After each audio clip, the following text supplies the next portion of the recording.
Alrighty, welcome everyone. I'm Teeaboo and I am here for Dandadan, episode 5, 6? 6. Last time on Dandadan, we got the grandma back and then we got the powers back, but we didn't get the balls back. She dropped them somewhere and now we're off to quest for it, to go and figure out where they fell. And I bet they're probably in the clutches of some kind of horrible monster, because why wouldn't they be? Or maybe this will lead us to colliding with some of those other school characters that we've been recently introduced to.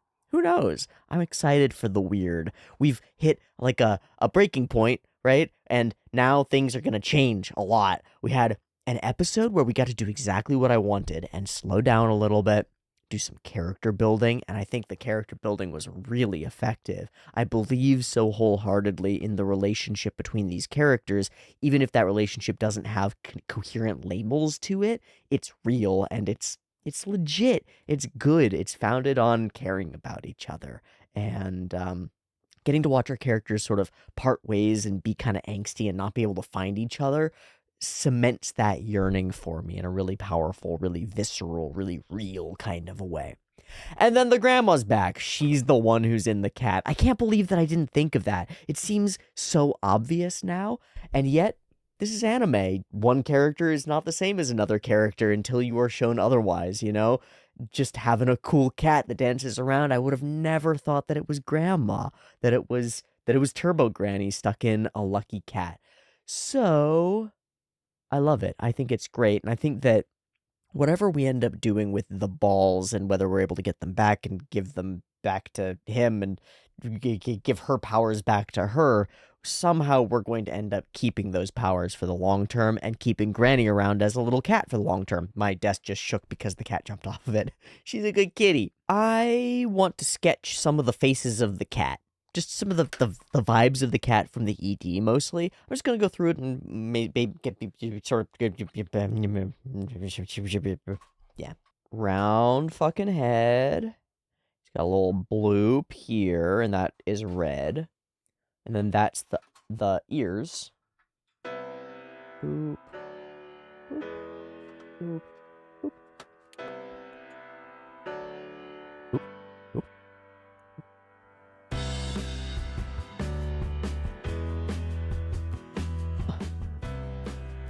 One, two, three. One, two, three. Little nose. Yeah, yeah, basically. I mean, there's the collar with a bell, and then there's like there's the coin, scribbledy, scribbledy, scribbledy, little thingy. That's the whole cat. I guess we got ear pinks. Okay, and then it's only like 2 colors. This is smaller. This head thing is smaller than I've drawn it. Okay. Oh.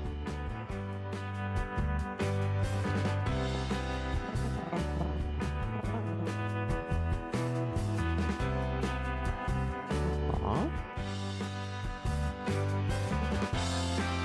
Very classic kind of walk.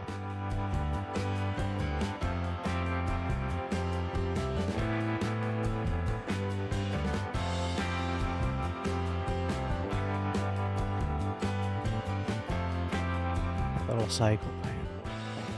Bam, bam, bam, bam, bam. I skip 2, and then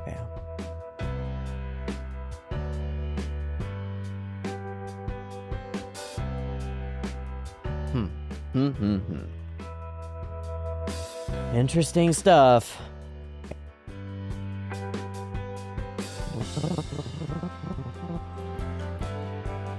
There's our headbanging cat. That angle to it. Okay, I feel like I've got a mild grasp of the character design now. It's so silly because it's just like it's a simple blob cat guy with a couple of features on it, but then it ends up being so animated and so moving around and grooving and having so much character and so much fun.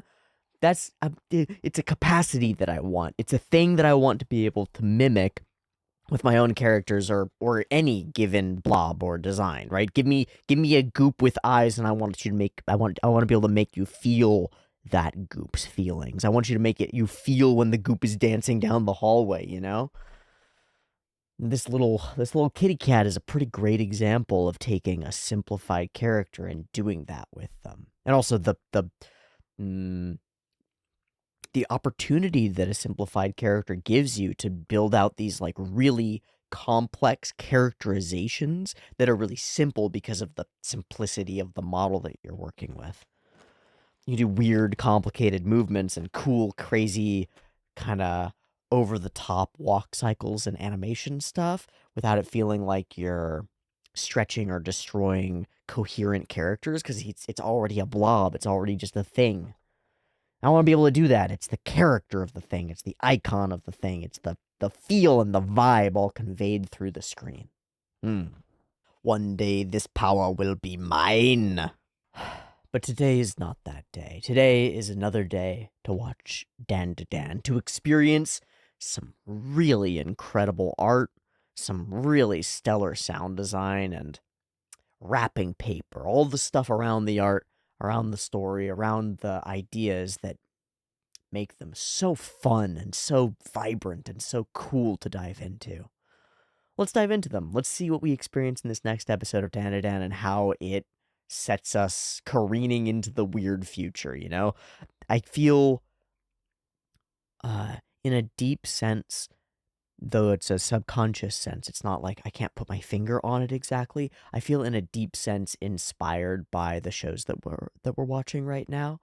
Dungeon Meshi, on one hand, is deeply powerful for living and stuff, but Dandadan is powerful for art and fun and enjoyment and conveyance and connection. And I really like it. So let's go ahead and watch another one of it. Episode 6 of Dandadan. We've got to go get his balls back.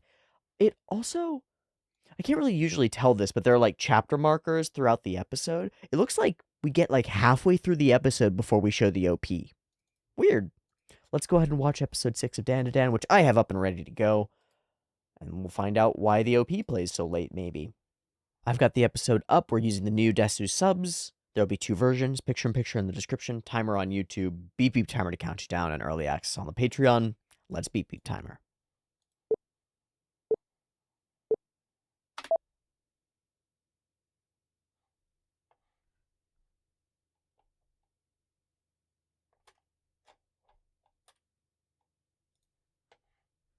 The snitch?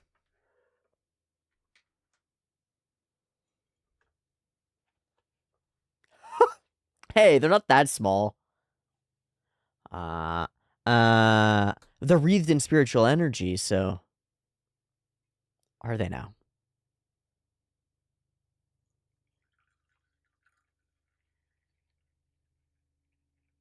Oh, whoa. Yokai and spirits have a reason for doing that. That's really cool world building.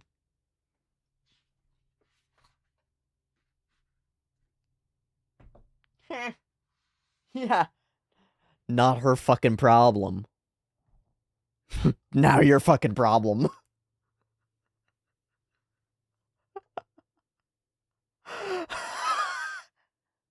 Yeah, so does not having your balls.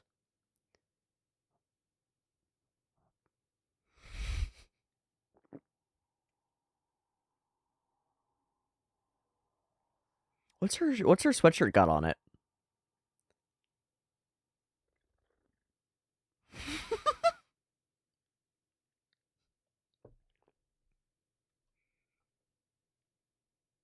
Oh yeah, how could I forget?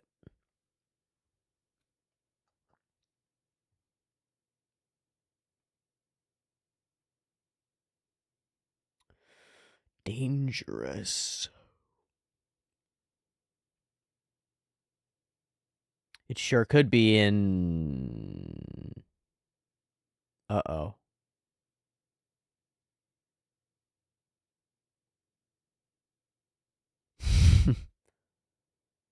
No.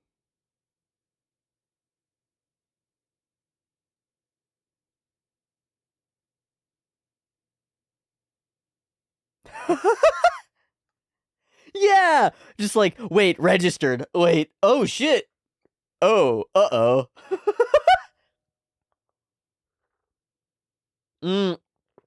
Illegal thoughts. He just said that they're not dating. Oh.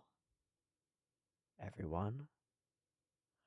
The girl. The girl.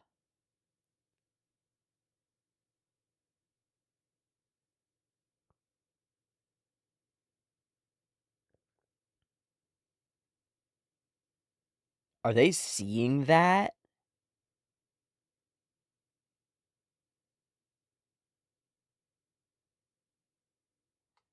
Suddenly he has power and it's a little bit integrated.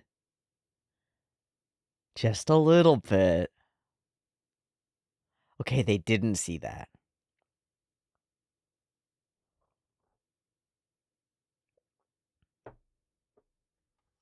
Fucking creepy nerd coon over here being a weird nerd.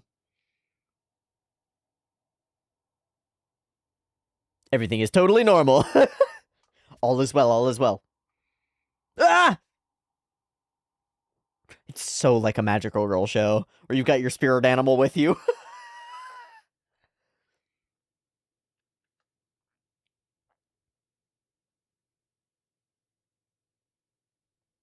I bet it's changed a lot.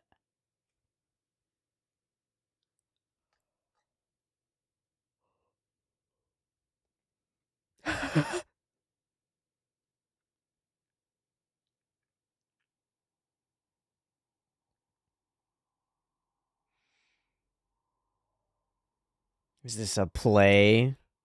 Yeah, Turbo Granny, why don't you say no? How about no? No!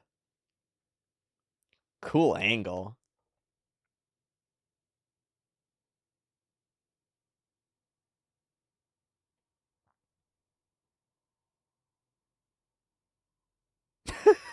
Holding my backpack, just giving it a hug.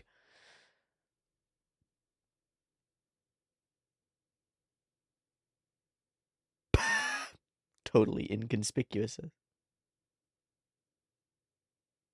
Totally inconspicuous. Oh god, his brain's gonna break. Now that he's realized, now that it's conscious.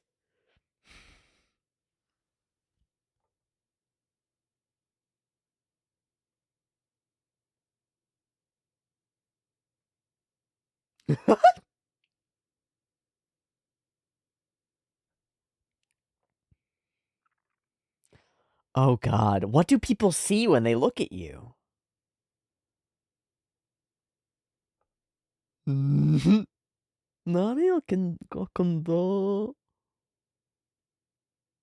Uh-huh. Mm-hmm. No, they're on his side now.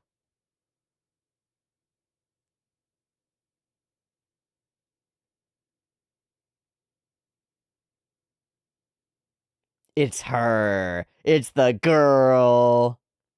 Aira.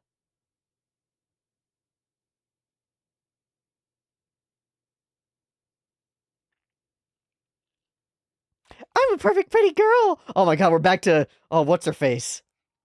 Psyche K girl. I'm friendly and cool too. Oh, I give even to the worthless. Hmm.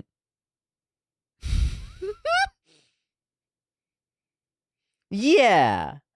People are mean to me for no reason. Stupid bitch. Yeah.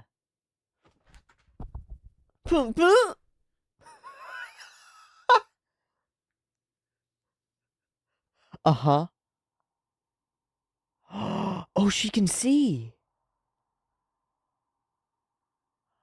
She's got some of the thing. She's got something spiritual. Hmm. Hmm.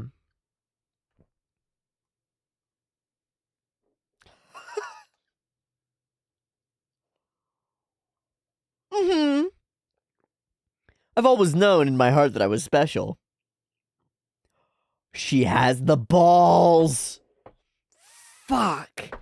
She's got him by the balls, man.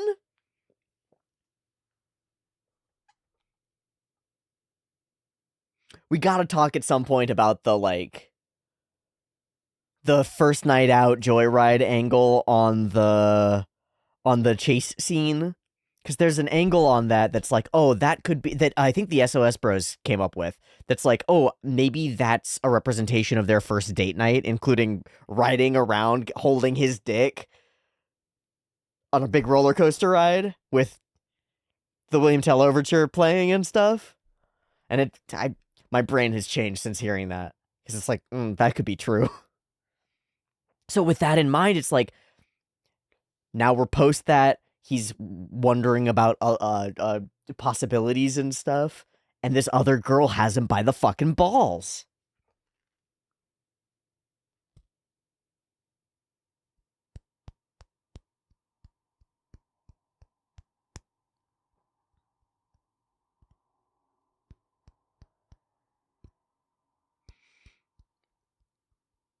I hope that the guy is like a perfect match for her.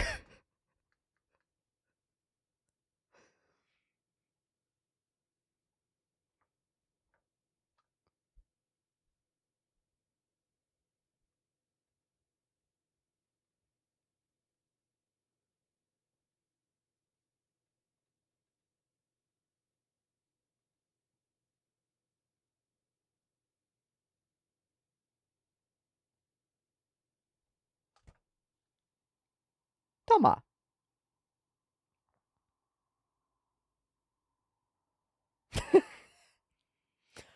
A dangerous woman arrives. Is that her? Kire.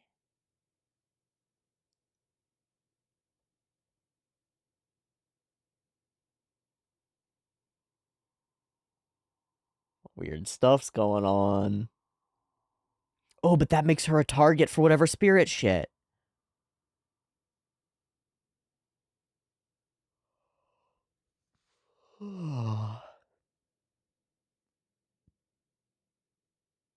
Yep, this is the beginning of a Makoto Shinkai movie. You have found your fated love. Cool shot.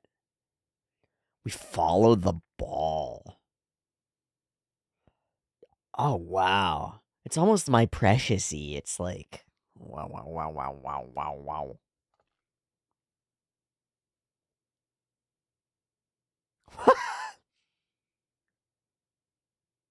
I'm gonna become the world's greatest exorcist.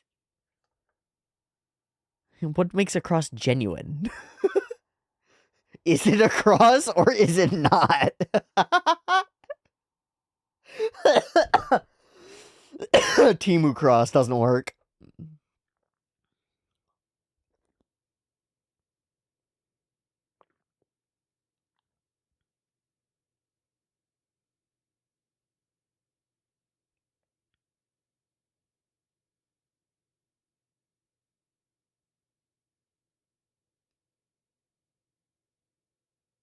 Aw. Everybody's gonna think that she's gone full Chunibyo. Everybody's gonna think that she's a weirdo and a nerd and an otaku. Totally normal. Nothing wrong with me.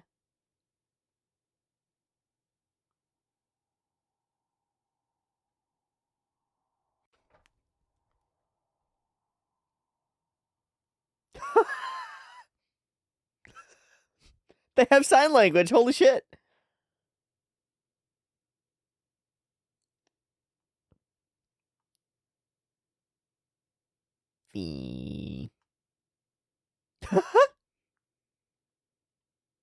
I'm not allowed to look at you. You're pretty and it makes me feel weird. Oh, poor boy.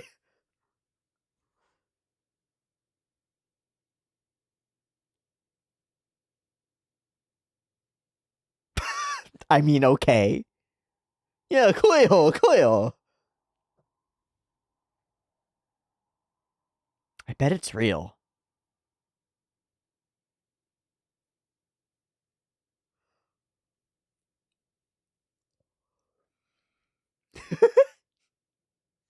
Bug.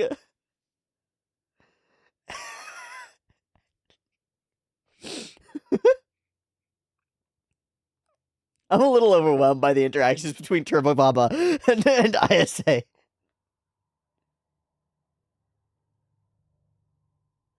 Oh. She wasn't that special. She just got balls powers. Oh. It worked like that. Oh, it worked like that. Well, good thing it's somebody that we don't care about who deserves it.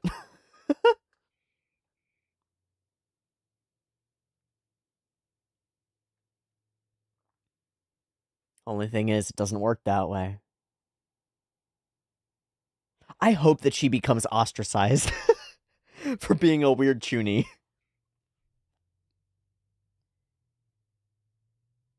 I want to see the image of the woman in red.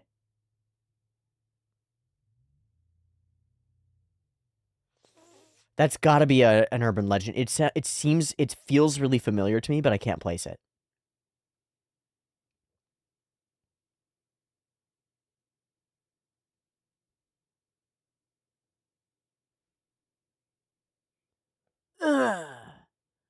Time for us to have it out. She gonna try to exorcise her with a cross? The power of crosses compels you. Yeah, she's acting humble.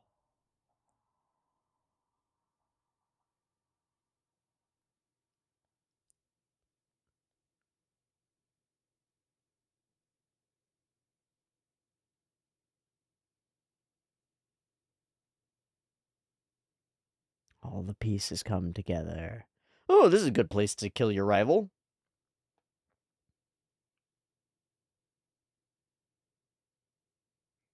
Oh my god. Holy shit.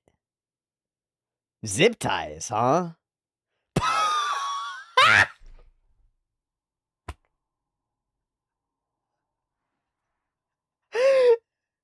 you fucking sure?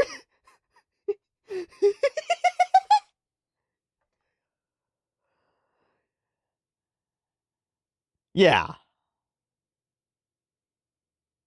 Uh-oh.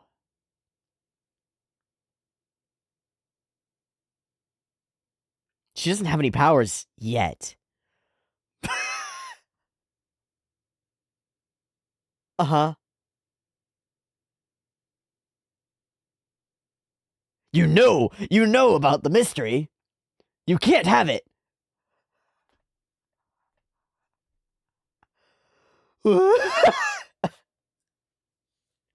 They could be the same, though.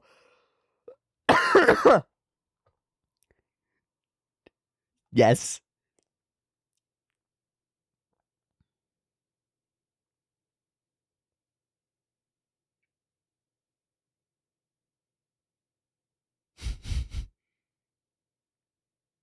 Wait. What? So it's both, though. It can be both.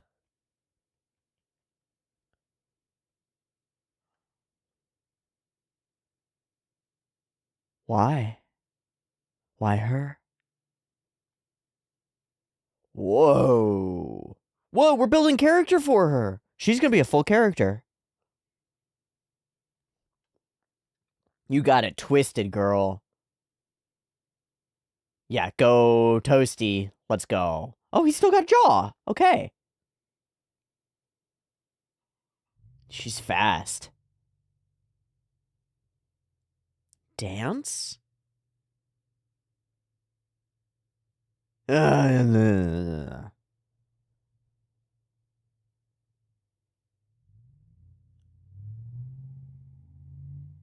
We gotta figure out the nature of this beast, man.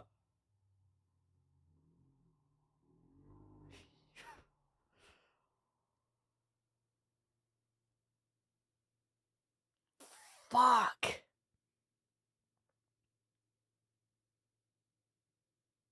Oh, shit. Uh.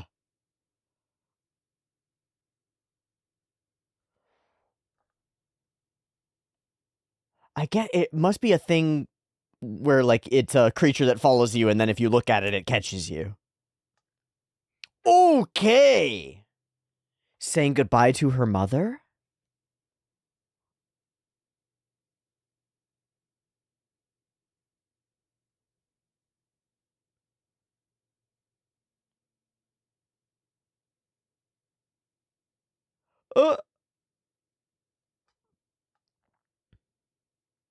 Get her hands off.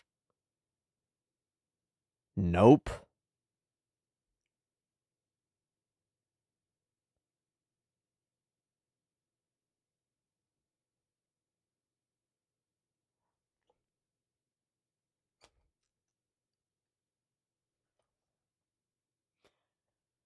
Yeah, cooperate with your what power?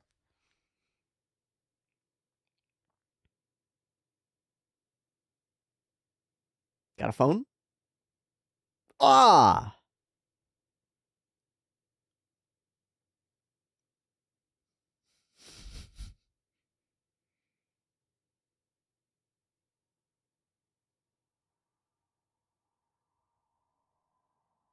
We don't all know each other.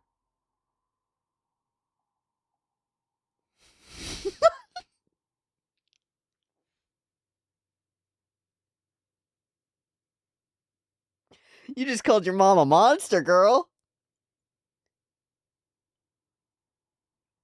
Oh shit, she did not like that.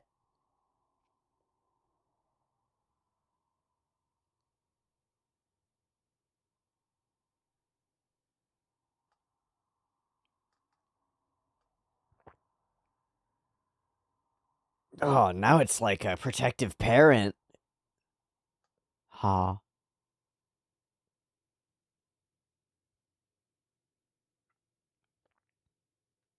You bitch. We're building something in the music.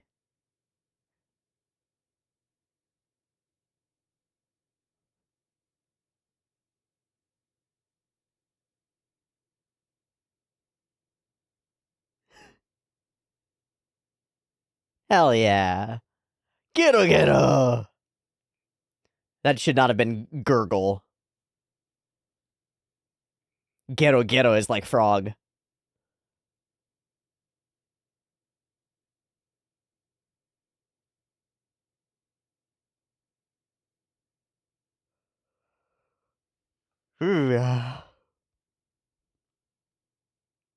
Oh, I'll let you call me the word.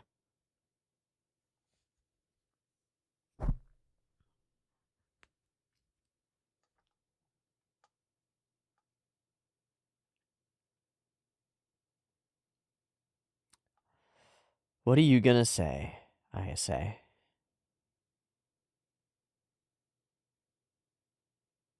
Fuck yeah. Okay, let's go reunite. At least we're all together in the tummy.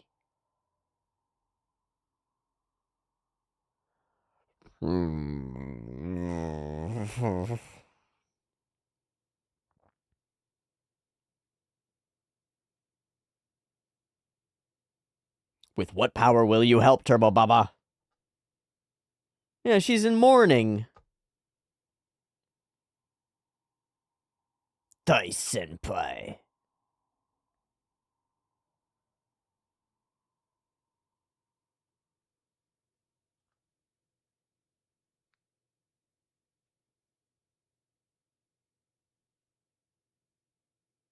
Huh?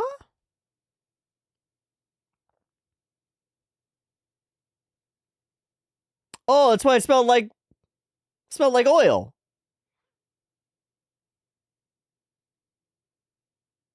Oh.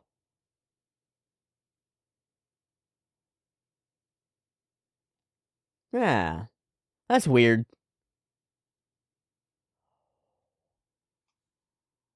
Oh. Oh, the cat's presence literally changes the meta of the story?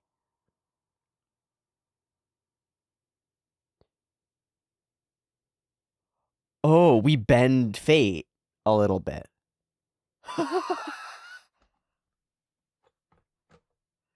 You clever bastard.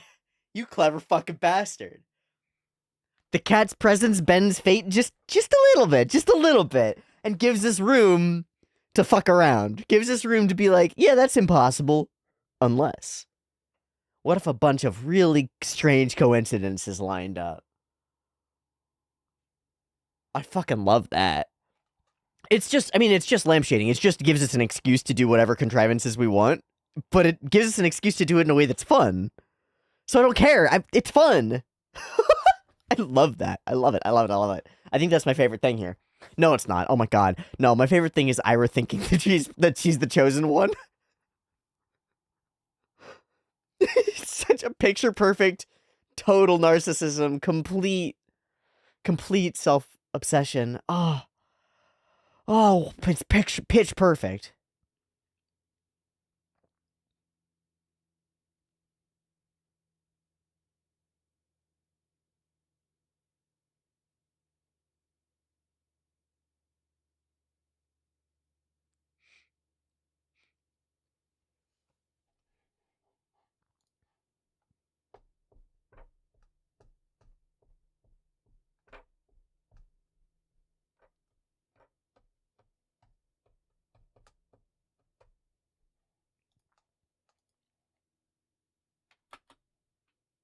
Boom.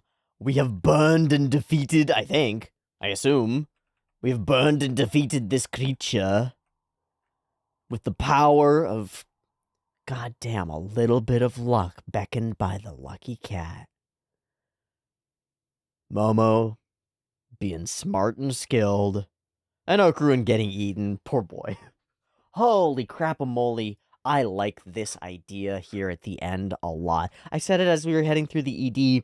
I think it's really silly because we present this sort of metatextual idea that this character's presence actually changes the story, like changes the way that things can happen, turns up something into an inevitability is the line that she uses. Such fortuity becomes inevitability because I'm here. Ugh. Fucking hard line. That is a hard line. The setup with the cross being oily, it smells like a Zippo. It smells like kerosene. That's why everybody comments on it. It's because it's a gosh darn lighter. Mmm. Pink giving way to blue serves the exact purpose that it did before. This time it's really fun because she just rockets onto the scene and brings the pink with her. There's a real question about the history and past and the weird mother stuff going on with Aira. It looks like she was separated from her real mother for some reason and somehow took on this strange spirit. I wonder if it's written into the lore of this creature that it follows people in a particular way. I don't know. A MacGuffin.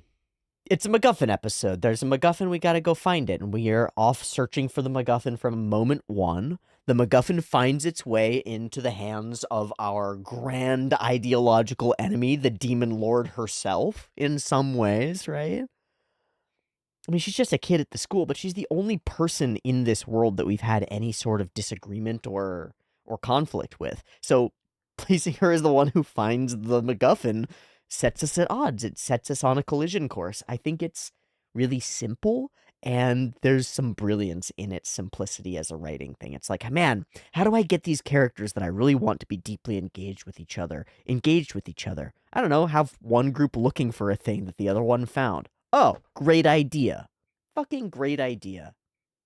But it's more than that. It's all the complications. It awakens her powers and causes her to see them, and then through the lens of her narcissism, that makes her think that she's the chosen one. And through the lens of her disdain for others, she thinks that they're the monsters and she's got to fight them, right?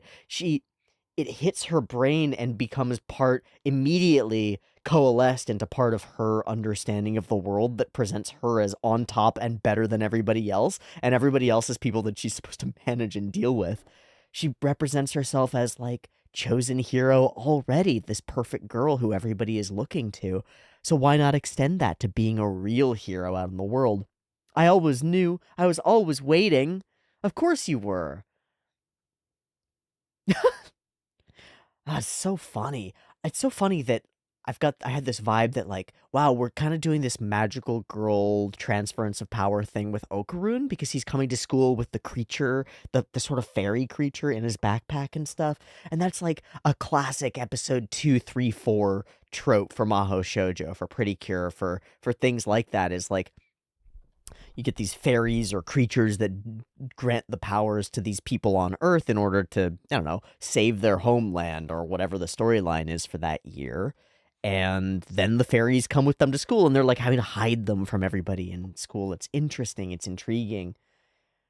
And then it flips, and Aira is doing the same thing too. She's been blessed from the heavens by the thing. Like in Pretty Cure, in episode 1, the original Precure is always like walking around doing nothing, and then like a fairy falls from the sky and bonks them on the head, and they wake up and it's like, you're the chosen one. You're meant to be the next Princess Pretty or the next Precure. Here's your weird object that makes that possible. Let's go fight some monsters. And then we're off to the races. So it's like, if that's the position that your brain is in, you're like, that's what I'm waiting for. And then a magic object bonks you from the sky and suddenly you start seeing colored lights everywhere. You're on it. You're on it. And Aira is on it. So this show takes that as a premise, delivers it to one of the characters who takes it seriously, and then we laugh at that because it's so obviously silly. I love it. I think it's really fun. I think it's the kind of story that cannot exist abstracted from the history of the medium that it exists within. Like, in many ways, a bunch of parts of this episode are not about this episode, but are fundamentally about the way that anime stories work. And the assumptions and actions of our characters are kind of like they exist in that context. Weird. Weird and cool. I love this. The balls are filled with a powerful life force. Spirits are drawn to stuff like that. They believe that they will come back to life if they gather enough items with high life force. This is why, or one of the major reasons, that spirits and yokai fuck with people in general. Steal spirits take important things like, oh, they're attacking people to try to steal their life force from them so that they can return to life themselves. Holy shit. What a great cycle. That makes perfect sense. It's almost like an extension of the ecosystem. It's like a spiritual extension of reality. Who cares? Yeah, this Turbo Granny, she's not, at least at the beginning of the episode, she is not on our team. And multiple times in the episode, she tries to get her power back through manipulation or circumstance. But by the end, it seems like she's really on the team. That's another layer that's going on here, is that this episode is about integrating Turbo Granny into our squad. And discovering, as we do at the very last lines of the episode, what her what does she bring to the table? Because previously the answer was nothing. She's just Turbo Granny. Maybe she has information because she knows about yokai, but Okarun has all her power. Not so. Just her presence brings us a little bit of luck. That's pretty cool.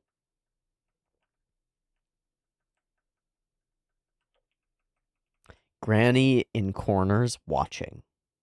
Sets up here. But it's later when she's watching Aira that it matters. That's cool. Okay, the boys. The boys.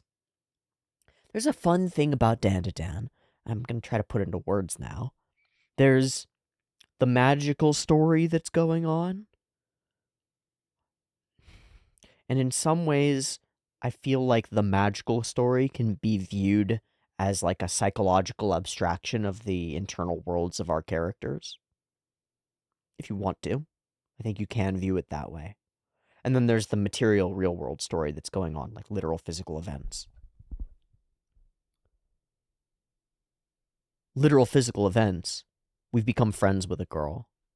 And we have this like multifaceted, many-layered attraction. Like, friendship is a type of attraction. You're attracted to each other. You want to be near each other and stuff. But it's not necessarily romantic attraction, which has a sexual and a, like, don't know, let's have kids kind of like it has more to it.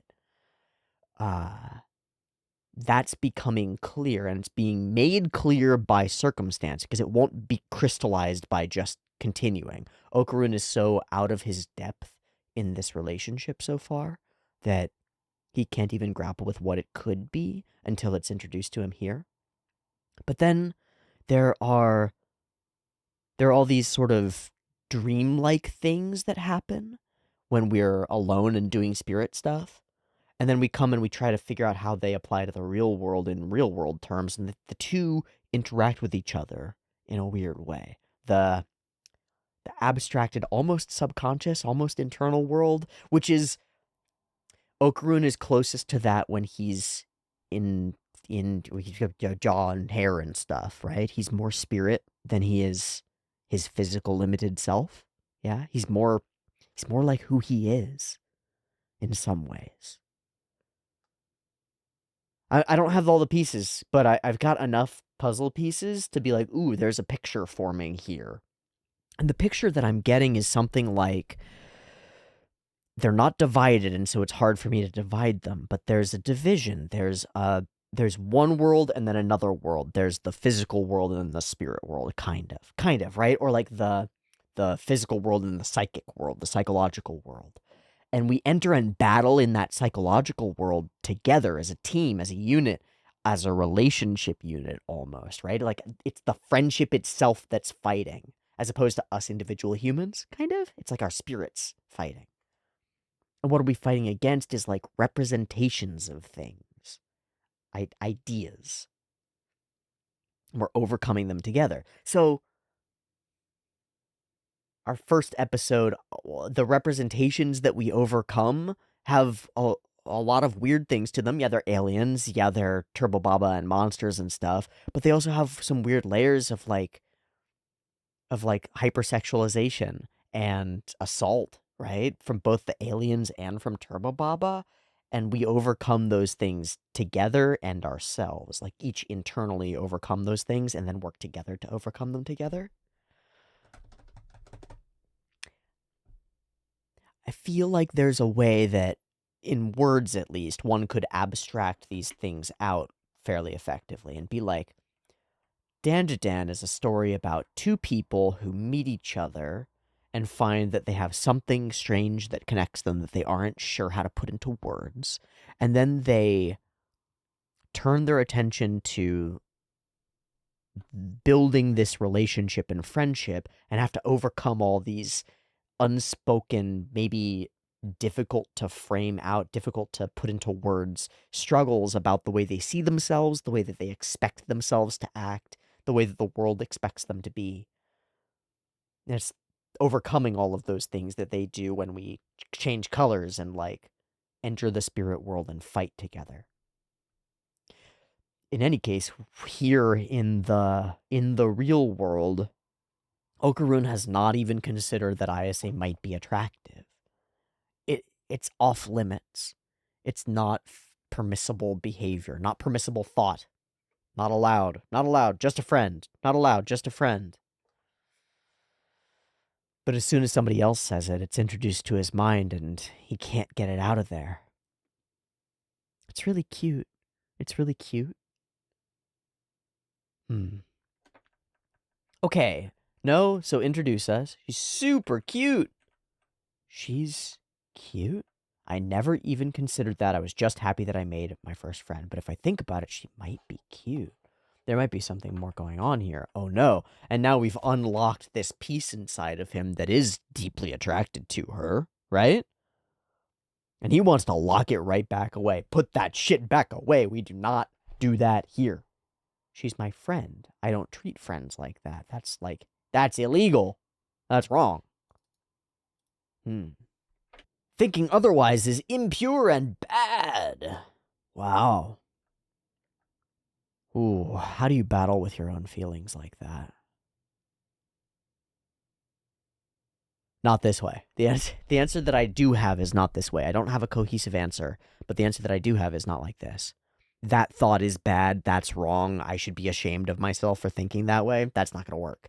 I know enough to know that that won't work. I don't know exactly what does work. I know in some circumstances, the kind of thought, like if it's a thought that you really don't want to have, you don't want to engage with, you can go through a thought process that's like, that separates your identity from the thought and is like, I might be someone who has this thought pass through my mind, but that doesn't make me that person. So like say it's a violent impulse. It's like you can hate yourself for having a violent impulse, right? You can be so deeply torn up and ashamed. How could I, a modern rational human being, think of exerting force on another human being? Holy shit, what's wrong with me? But thoughts come and go. They burble and they flow, and you are not your thoughts, right? You are, in some sense, what you do with them. So you can be like, I am a person who has had violent thoughts, but that does not make me a violent person. I am a person who thinks that Momo is cute, but that doesn't make me impure, right? But here, there's such a disconnect that the two things don't even match up, right? Like, thinking that that girl is cute is not impure. There's nothing wrong with it. Okarun's got some fucked up crossed wires internally. He doesn't know what friend means, right? And he doesn't know what relationship means either. It's all a scary space. Okarun lives in deep self-denial. Deep self-denial. Deep self-abandonment. In some ways, I think it's fair to say that Okarun doesn't think that he's allowed to want things, or even perhaps to enjoy things if they're like not weird. Almost as though he's only allowed to enjoy stuff that's on the fringe. He's only allowed to be safe, away from everybody else and what they care about. And an element of like, it's wrong of me to want things above my station. It's wrong to dream.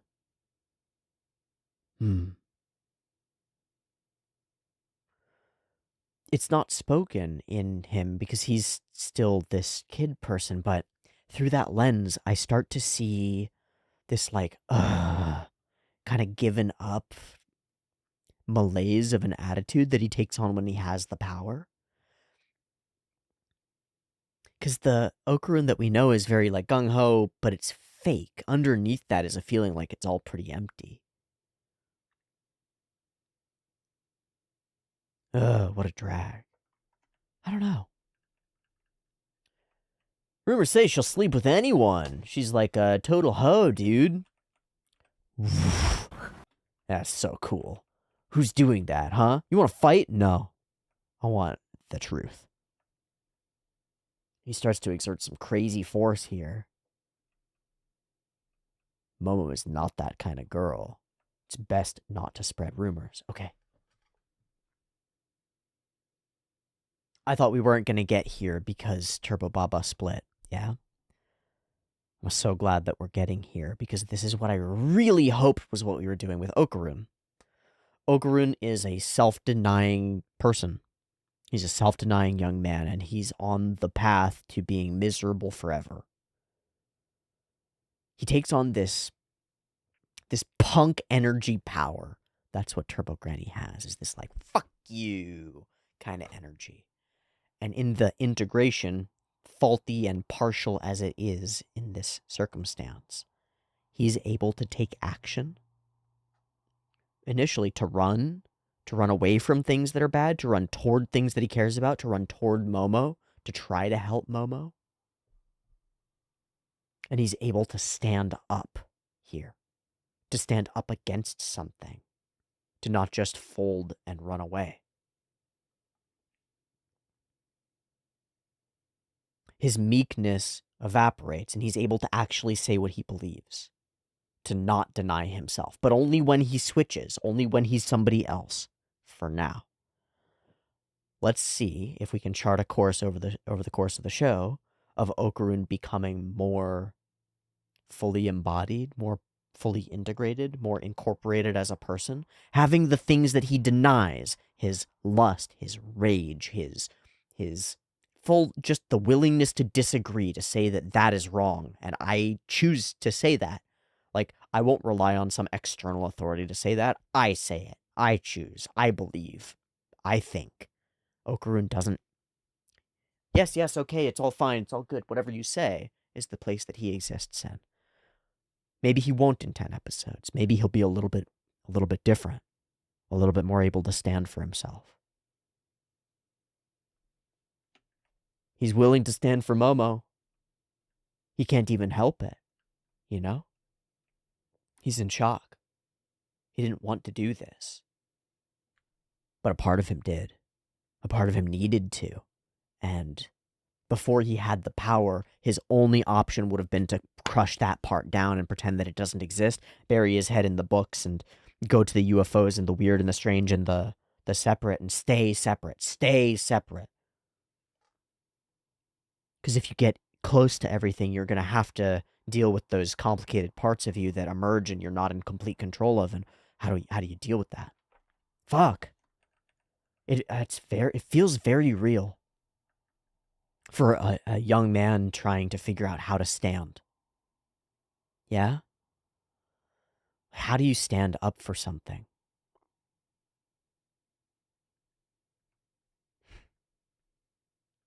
And Granny's here. Hey, Granny. Hey, buddy, you're freaking out, man. You're just freaking out. Give my powers back. It's way too heavy for you to carry. This scene where she, like, clambers up and smiles in the... That's cool. That's neat. No, I won't fall for your slick talk. He's so flustered he can't speak. He doesn't... So all he can do is run away and do the exact opposite of what he wants to do, right? All right, so she goes and wanders, explores. I love that the Garu friends are on his side. I think it's so cool. Someone's spreading nasty rumors. We get these reflections. Reflections. There's a girl in Saiki Kusuo no Sainan whose whole attitude is this attitude exactly. It's like, I'm a perfect pretty girl is her literal internal world. But the thing is that she actually is. And in that world, she, like, kind of literally glows with glorious light and is good for the world and stuff. This is not that. Pretty though you are, oh man, a lot of this is happening inside Aira's head. But it's also getting confirmed over and over by her social experience. Everybody reflects it back to her. Funny that we go from reflections to reflections, right? The mirroring that we get from other people is so important for our sense of identity. I'm learning this. I'm still learning this, for real, but...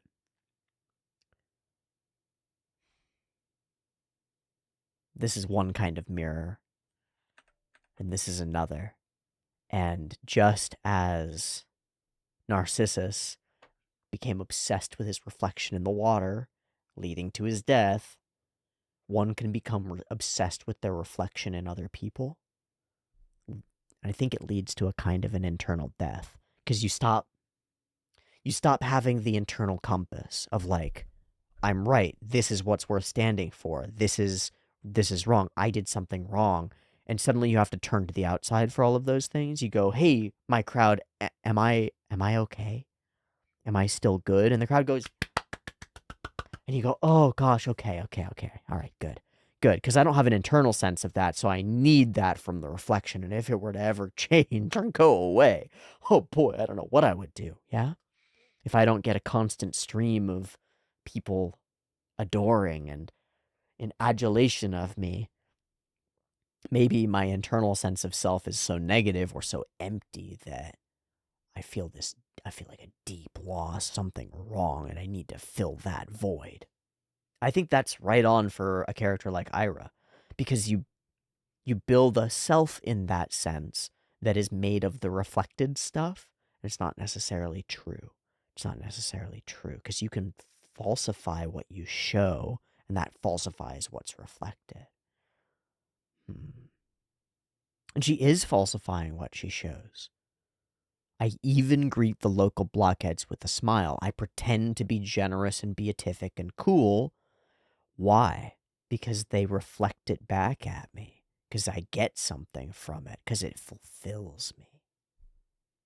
Wow. There's a way to do this and be reflected.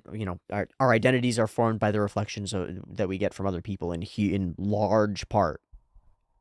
So how do you get good reflections? What are good reflections? Real ones, accurate ones. Yeah? You don't want a thermometer that tells you what you want to hear. You don't want your readings on reality to be everything's good and fine. You want them to be accurate. Accurate, right? So when you get reflections back from the people around you, you want them to be accurate reflections. That means giving them accurate data. That means living honestly so that you get honest reflections, because you literally can't otherwise, right? Maybe people will give you false reflections. They'll give you lies, right? You'll do something cool and good, and people will go, you're such a shit, right? Fucking up in your own head, thinking you're better than everybody else, and they're reflecting that at you, and you got to parse that and be like, no, that doesn't seem like an accurate reflection. Maybe you're wrong. That's dangerous, but maybe it's not an accurate reflection. But if you don't do and act and be and speak honestly, you'll never have a chance of accurate reflections because you're starting off of a lie. So even when people return adoration to you, it's not for you because you're lying. It's not for who you actually are. And so when it comes back and people praise you, it doesn't feel right. It's like you're praising somebody, but it's not me. You're praising the mask. And so the mask and the person underneath get more separate and more glued together at the same time. More stuck. And more unable to see the truth behind each other. Fuck. The lesson for me is honesty, because then you get good reflections back. Then you get legitimate answers back. And maybe we'll have some of that in the sort of honest intimacy that we get between our core characters. They're able to be honest with each other. I give them life. By believing that a pretty girl likes them, they can live on another day. Those poor creatures who would not be able to live without my love.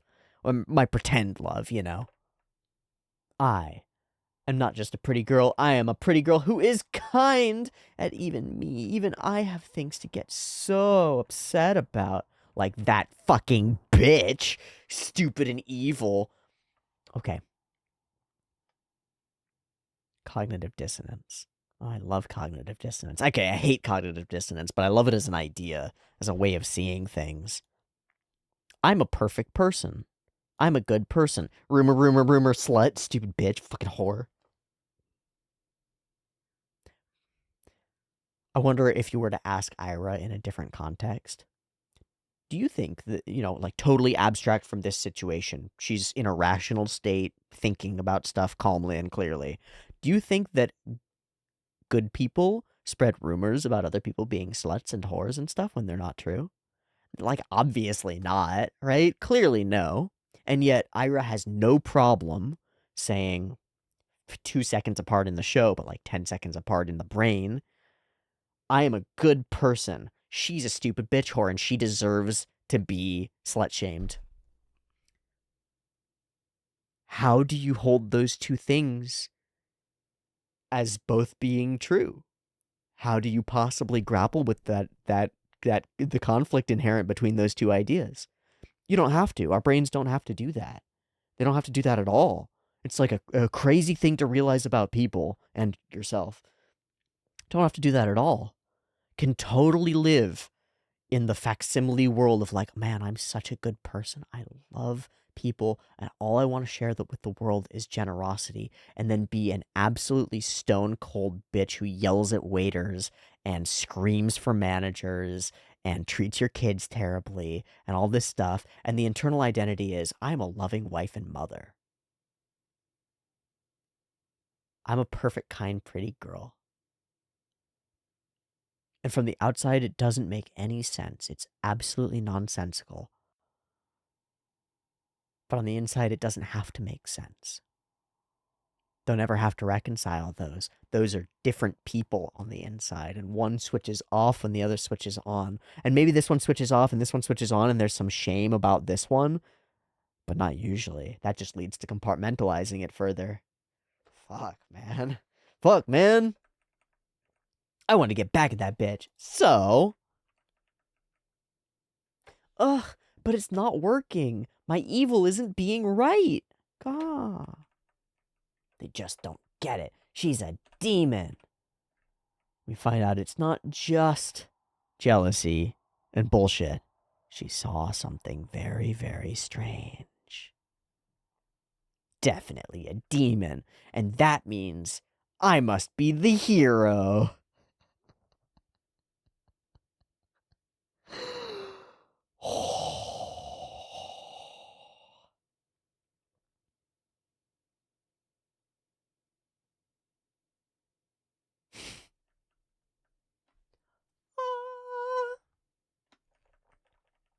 I've always known it.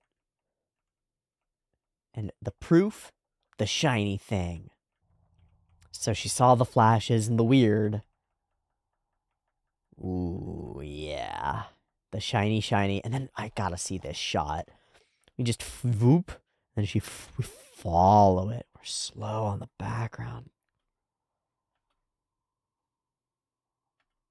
God damn. And then that transitions us to here. God damn. The blessings, the lighter that is a thing. We see the hinge on it. It's such a perfect setup. Is this cross genuine? What does that even mean? I've been chosen. I must save the world. Hey man, you're really weird and also really weird. I see a thing. So here at this point, I'm thinking definitely she sees a thing, but all her friends are going to think that she's losing it. And then she's going to be ostracized for being weird and losing it. I could see it. It could be. But then there's a trap to it. If you live in this facsimile world where you always have to act, there's never a chance for you to be genuine or like to have real feelings or act in accordance with how you actually are if that's different from the way your mask would act. That's a really shitty place to be. Yeah. Watching. It's the same frame of Grandma watching. Found a strange woman. That's what she means, I see. They can see spirits, so spirits can see them. But that feels like it has something more to do with this particular monster, with as though it's like something about its nature is waiting to be seen. I don't know. She's getting closer. I love this little pose that she takes. It's time. If these were real actors, every actor throughout the whole show would be so chewing the scenery, just chewing it up. Aira is so cool. I mean, so like silly and dumb, but she's wholehearted in this stupidity.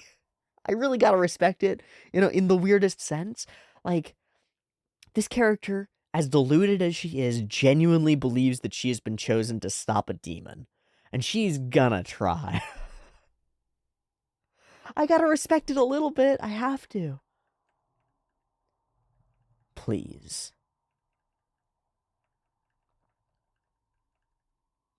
Gosh, she got her fucking squad involved. The zip tie. It's so insane. It's so silly. But of course, she does have real powers. The golden ball from the heavens! It compels you! Boom. Pink. Set up for a fight? I was waiting for you all this time until you became able to see me. Mommy. Okasan. Here's Mommy. Okay. I won't let you have Aira. I waited over 10 years for you to look at me.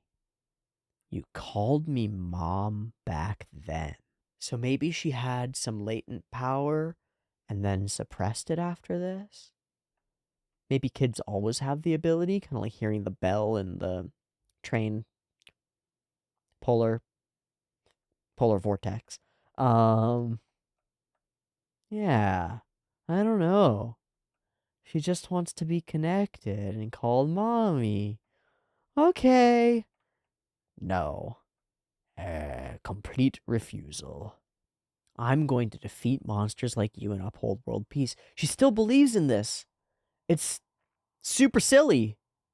And yet, something about me has to respect it. Has to really. And then the parent sort of turns the ire against the peers. It feels so much like a parent whose kid has become not great and refuses to see that it's their own fault. Ugh. It's a cool sequence with the hair spinning around and stuff, and then dope defiance from Momo as she refuses over and over to say that. Then Granny steps in. I'll forgive you. She ate her own hair. You fucked up. And it's all because of luck, coincidence. Strange coincidences that become an inevitability. Then stomping on the lighter, like, oh, yeah, what? What you know about? Dope. We're not done with this fight, are we?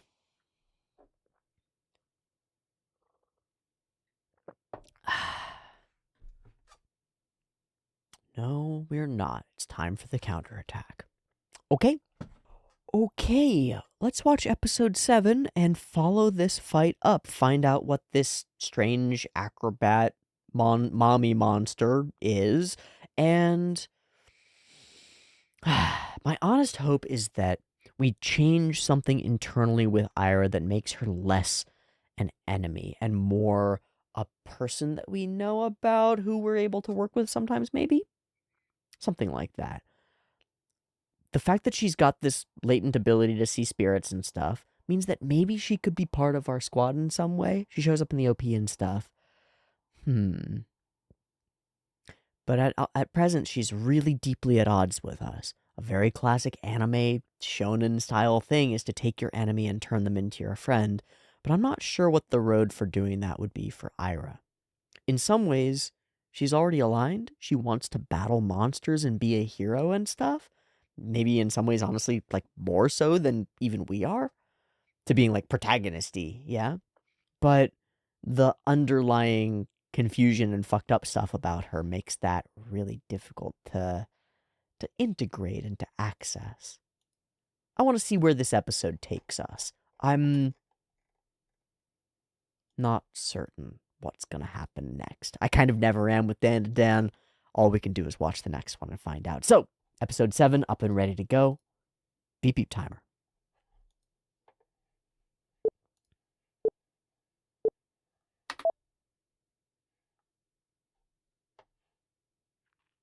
This is the past.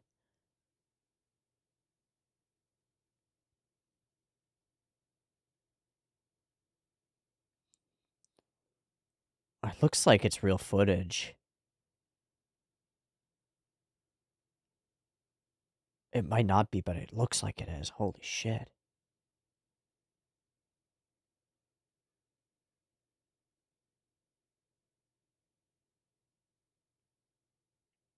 Whoa.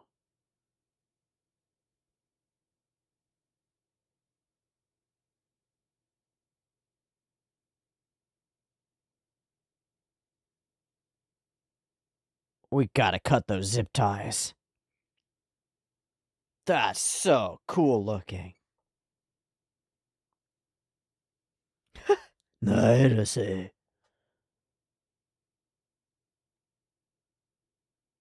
Can he bite her fucking zip tie?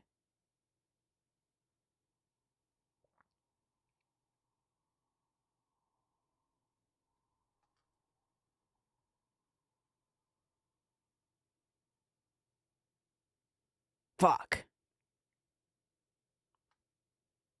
Ooh, CG.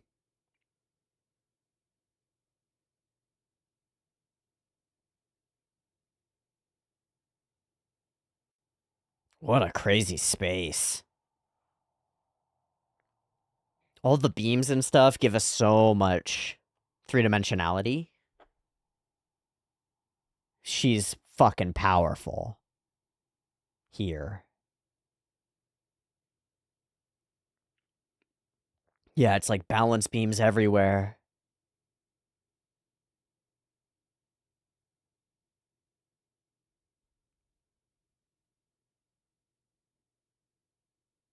Oh, we're standing on a weird point. Ugh.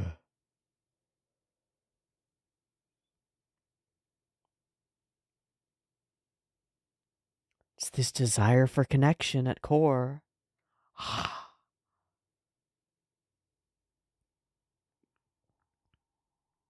Your own string? Or is it a hand?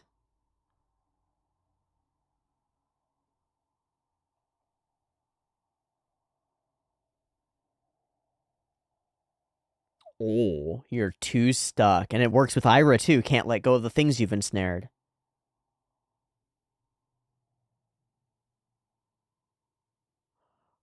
Gonna rip the hair out? Oh, God.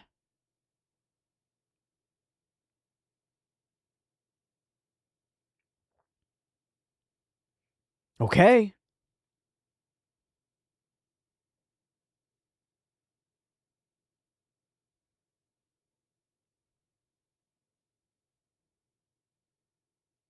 Oh, shit.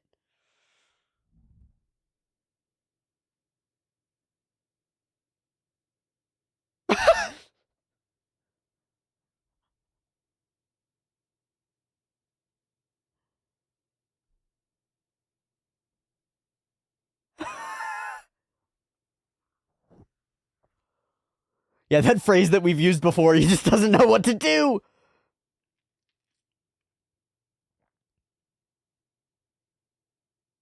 She ripped that hair out.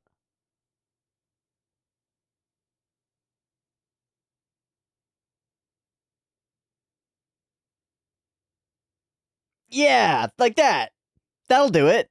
Oh, ho, ho.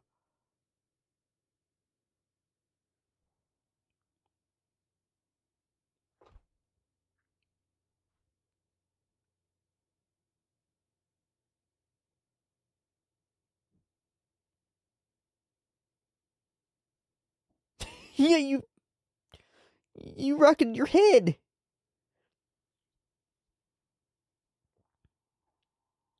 I don't have any training. Can you maybe train me?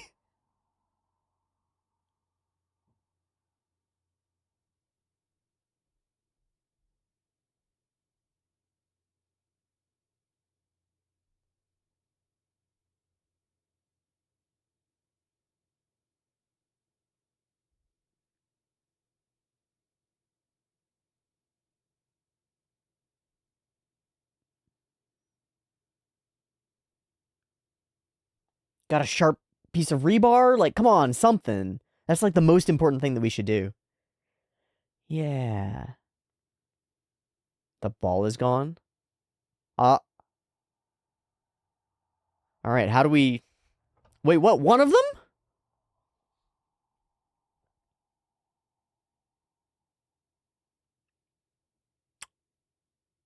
Uh,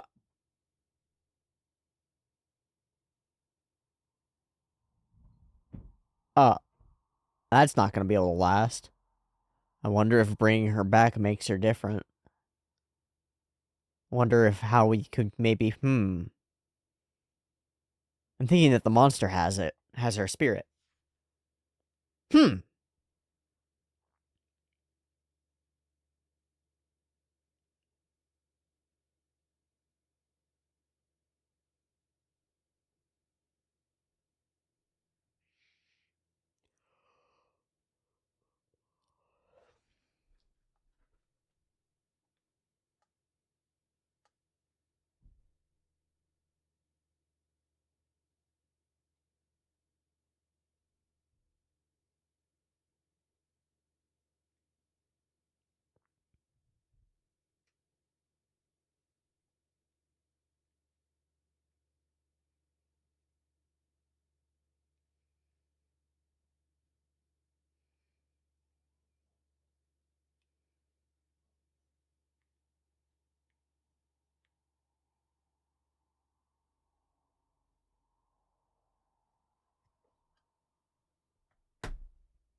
to a kinder world.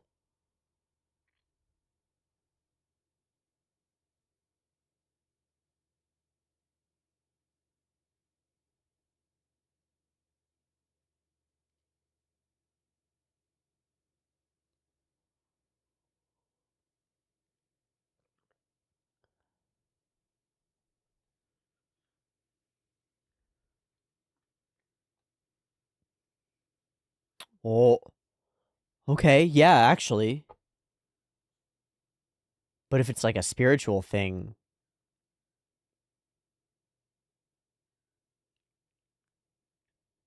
it's a spiritual thing.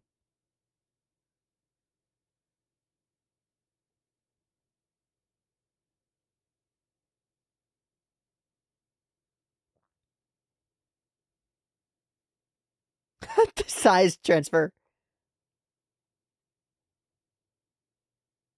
If we don't have a way to get her spirit back in there, it's not gonna work. This is harsh.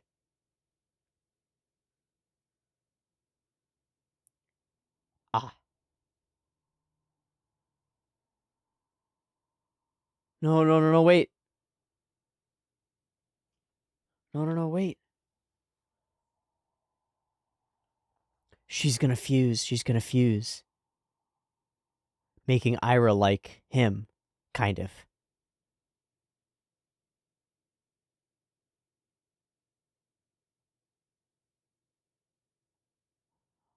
You won't be yourself anymore. Grandma?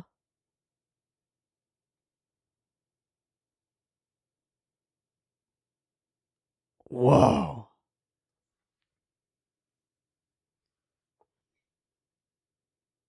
Seems legit, dude.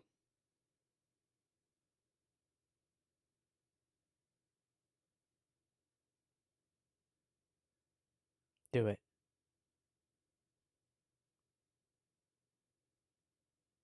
But let's do it. But let's do it.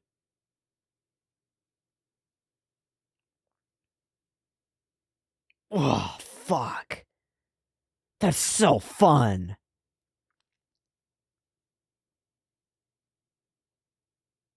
I can't talk anymore.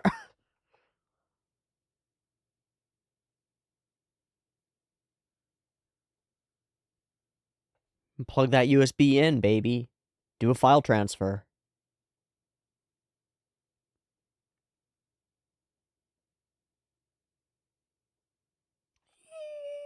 Nice.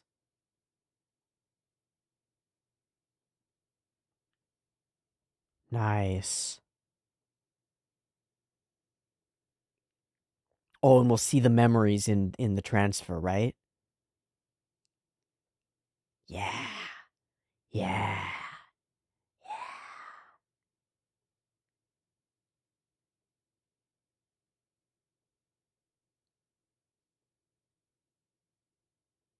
Money on the bedside.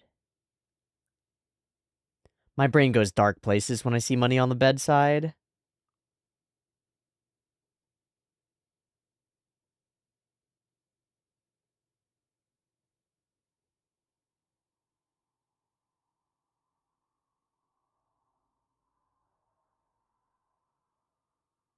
Drifting off to the side.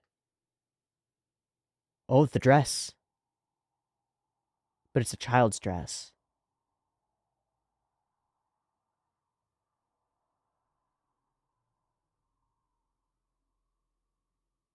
I mean, I'm expecting some real brutality here.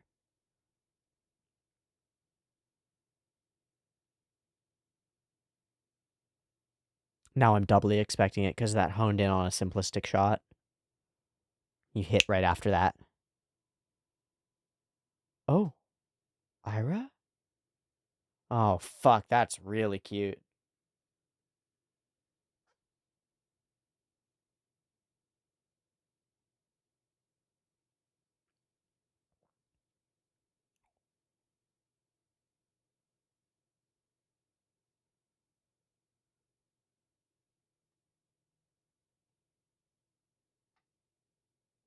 She's working in janitorial?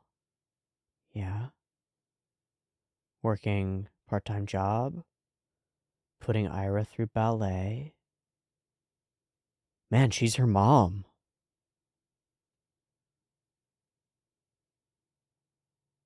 Exhausted, come home, put the money on the table. Nothing crazy. Ghetto, ghetto. Ghetto, ghetto. The frog. Fuck. Exhausted. She's gonna kill herself. Like, not kill herself, but kill herself through work. Or maybe it's worse.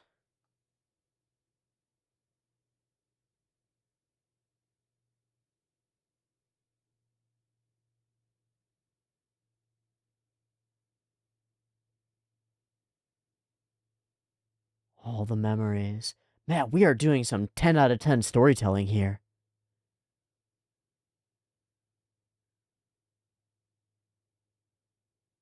Trying to learn to pirouette.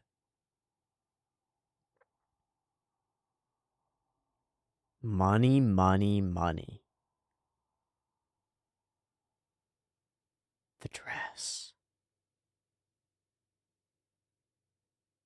Oh, man. I'm so scared now. I'm really scared now. Because we've seen her in tattered clothes, battered, you know?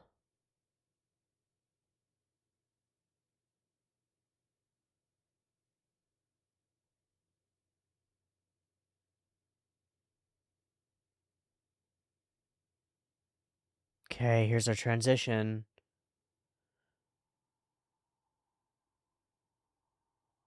Oh, 1, 2, 3, 4, 5.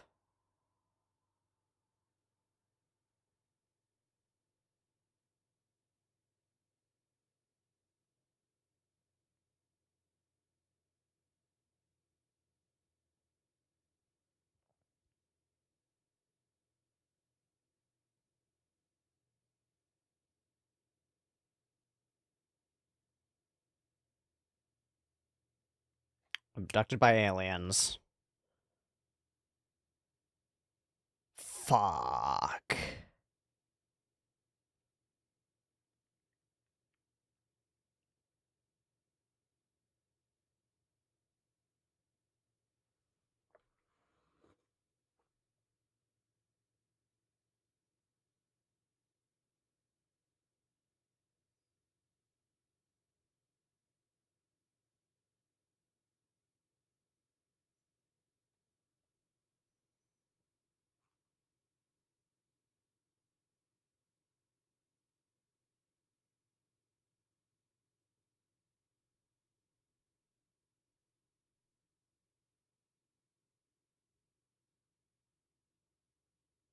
Might not have words for a while.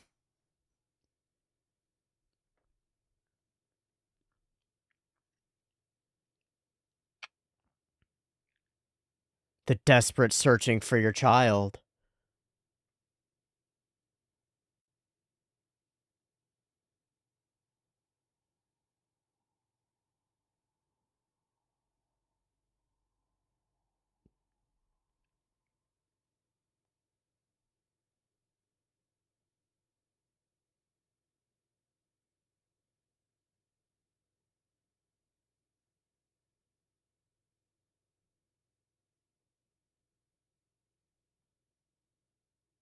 Bleeding out.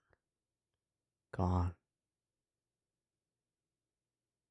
Uh-huh.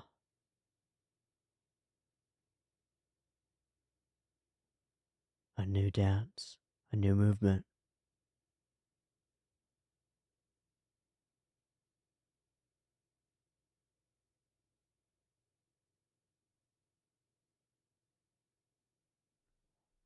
Deep chills in the back of my neck. What a build. What a build.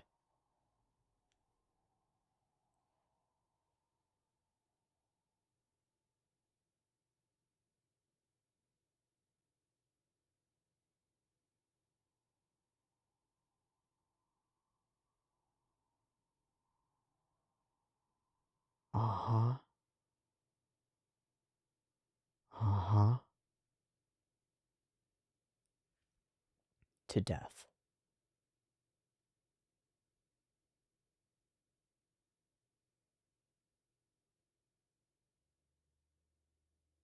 Just a spirit of longing.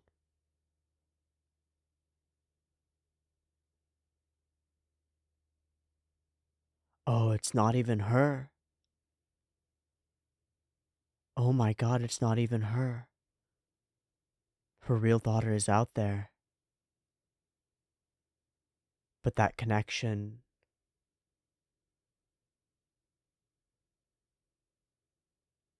She's been looking for her mom, too.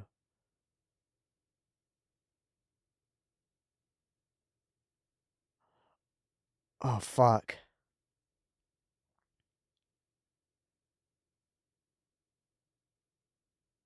She doesn't understand.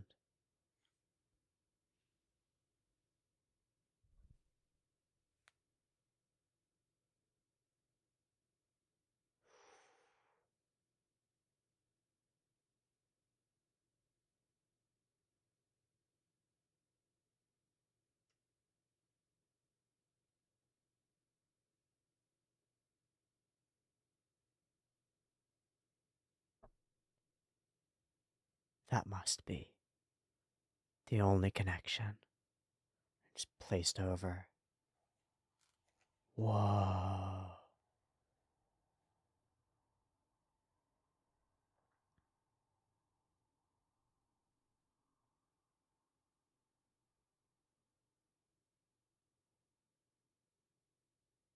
And she is protecting you. You don't have to. You don't have to. Fuck.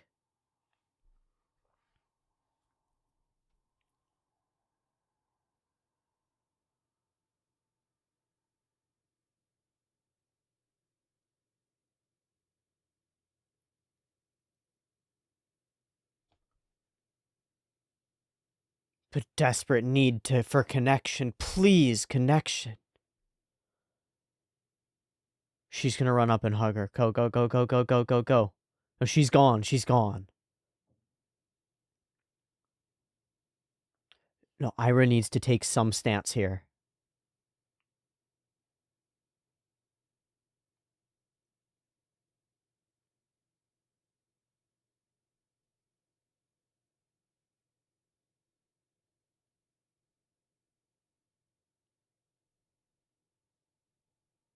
Will Aira forget? Come on. Come on, come on, come on, come on. She's gotta know now. She's gotta feel it now.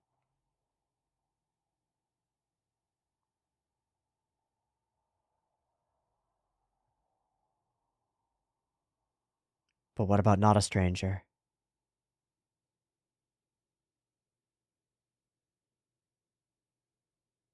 You just need to say the words, right? Oh, man.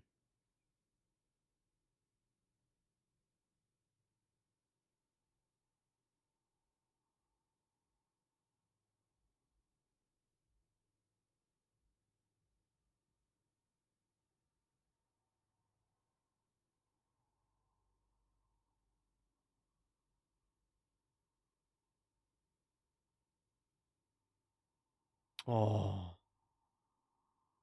It's my shadow, my fault. Yeah, good, Aira, good. And now we serve redemption to Aira as a character. Because that's not a lie. Even if it's not true.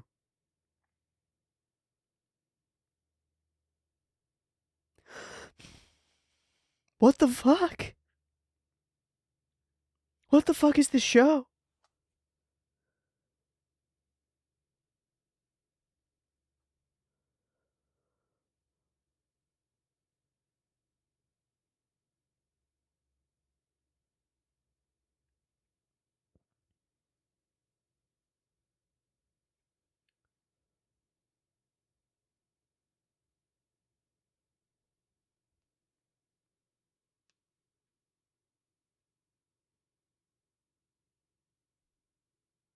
What the fuck?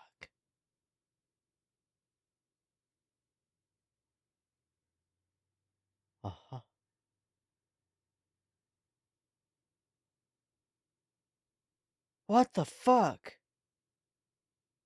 Guys, what happened?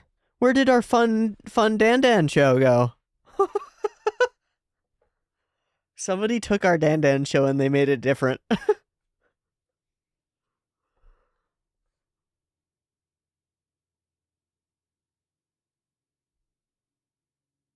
That was exceptional storytelling.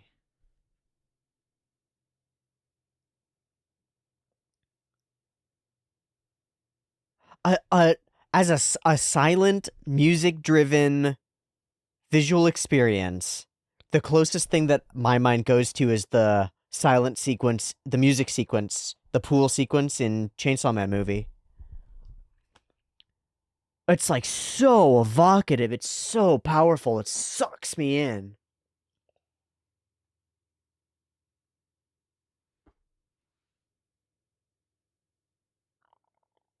This is the first time that we've delivered on the deep emotional level like this. It's always been a possibility for the premise is like, oh, we could monogatari. We could be like, these things are deeply linked.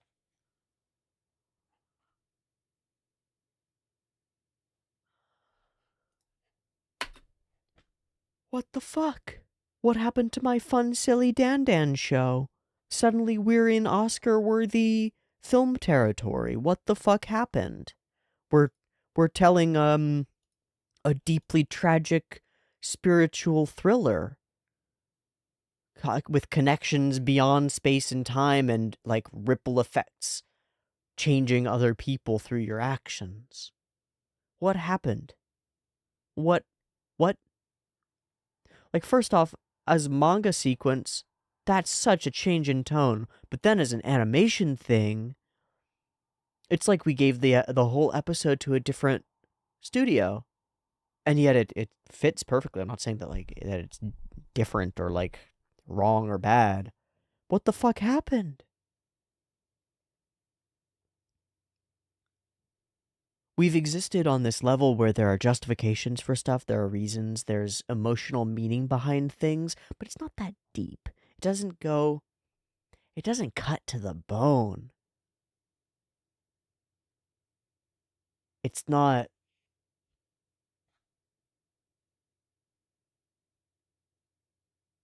oh,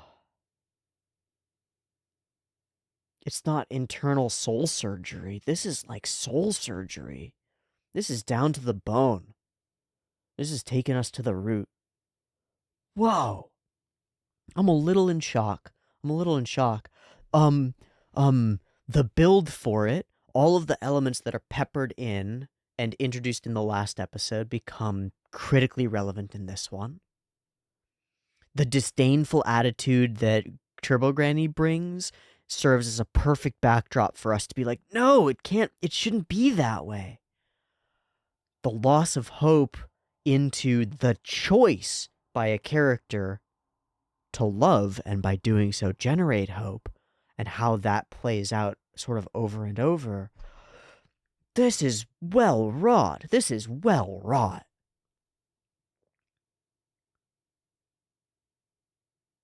This is like you see a nice cabinet. It's like, that's a nice looking cabinet. I wonder if it's any good. You pull the drawers out and they're like, oh, solid wood, dovetails in the corners. It's like, oh yeah, the thing looks pretty on the outside, but under the surface, it's just going to be fine. It's just going to be what needs to be there. And it's like, the whole thing is made of teak. The whole thing is redwood. The whole thing is goddamn walnut, and it's beautiful. But it's not just beautiful, it's like structurally sound. That's what it is that this episode has an emotional structural soundness that's filmic. It's like, that's the only way that I can put it. It's a quality jump. This is a distinct quality jump. No, it's not. It's not a quality jump. It's quality continuing to be applied in a field that we didn't realize it could be applied to. Like, we knew that Dandadan was 10 out of 10 capable at action fun sequence, right? Silly, crazy, over the top, insane colors, action, music, sound design, all this stuff is going to aim together to create bombast, to create, like, we're going to great war, big battles, fun things, insane aliens and stuff. But we did not prove that we could take that whole, like, the arsenal that we've got to bear. It's like guns, it's like weapons, it's cannons. And we turned them all not to face an armada, not to face a wall, right? These grand things, but to face something really small. And now we've proved that we can fire our whole arsenal, like all our cannons, all our missiles, all that shit, and we can nail a dime, right? Like 100,000 miles away, fucking forever away, we still nail that dime. We can take all this power that we have to be like, oh, oomph to the show. Don't you like it? And we can angle it down and point all that power down on one emotional moment and just blow it out of the fucking water. That's what this feels like. This feels like the best team you could imagine, the A team of animators and directors and creators and thinkers comes together to be like, how do we make our audience cry? How do we really fuck them up? This is how. Let's do a really carefully orchestrated build of music and tension and all these little sprinkled plot points, these connections between these characters that raise questions that get answered and then not answered, and then new questions and then new questions. Introduce flashes of this backstory sequence that we're going to show so that your brain begins to piece it together and is just looking for puzzle piece, puzzle piece, puzzle piece, puzzle piece, puzzle piece, puzzle piece. And as it delivers each of those puzzle pieces, it's like, oh, that changes the picture. Oh, that changes the picture. Until at the end, we see so much of the picture that we're just waiting for the puzzle piece that's Aira in the present, choosing to embrace this character. It's like, please, please, fulfill the puzzle. Fill in the picture. Let it be whole. Let it be whole. How did we do that? How did we deliver a story that is about yearning and induces within me the yearning for the completion of the story? I don't know. I don't know.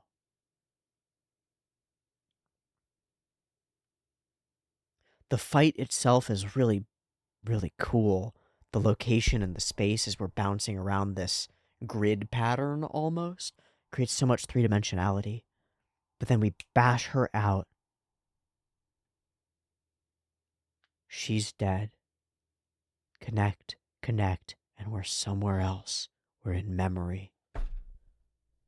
Oh, it's a misattributed memory, too. A child without a mother and a mother who's lost her child. And they find each other in a moment, right? That's not actually her child. She became obsessed with that. There's something about that, becoming obsessed with something so much that you harm it in order to fulfill a gap that's within you, a hole that's within you, a void that's within you. And it's like, I mean, that's attachment theory. Not so much on a parent like this, but that's attachment theory. In children, there's a gap or a way of being treated that you become used to. You normalize in childhood and you spend your whole life seeking out and trying to force people to fit into that role, to fit that puzzle.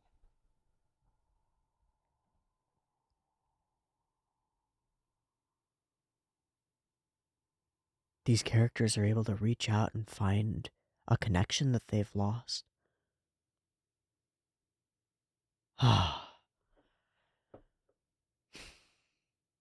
It's not simple either. It's not like we come out of this go like, oh, that was all good. It's not. It's definitely not. The horror and the trauma that was caused to Aira's mom leads her to cause more trauma and horror. Leads her to become a monster, and then to realize it, and then to ask forgiveness for it, and then to sacrifice herself in order to save a person that she's come to care about. There's like redemption possible there.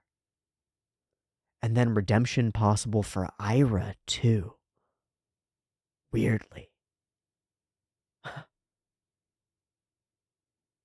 In stepping forward with nothing to gain from it, really, and giving these loving words, it's an honest version of the dishonest smile that she's giving to the people.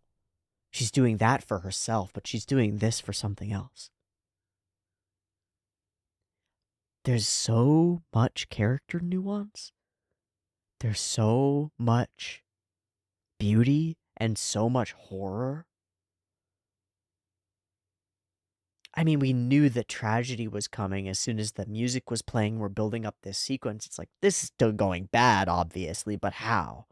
The worst home invasion. The most horrifying that I've seen on screen in a long time. I can't say the most horrifying ever because I might have forgotten some stuff, but holy shit. God, it reminds me of like the beginnings of a revenge film. It reminds me of the beginning of John Wick, you know, where we set up this guy and it's all so sad, and then people show up and they brutalize him and his house and his dog. And it's just, you're just watching and you can't help it. You can't do anything. And all you want to do is root for him to go after them, right? All you want is some fulfillment, some broken thing to be unbroken. And it doesn't have to be put back together exactly the way it was. Maybe it has to be kintsugi. Maybe it needs gold gluing it together, but we can't stand it when we're introduced to a story that's shattered and we need it to be brought back together. We need it to. It's like a gravitational force of storytelling. Yeah? Now that I think about it, that's a really useful framework, a really useful idea.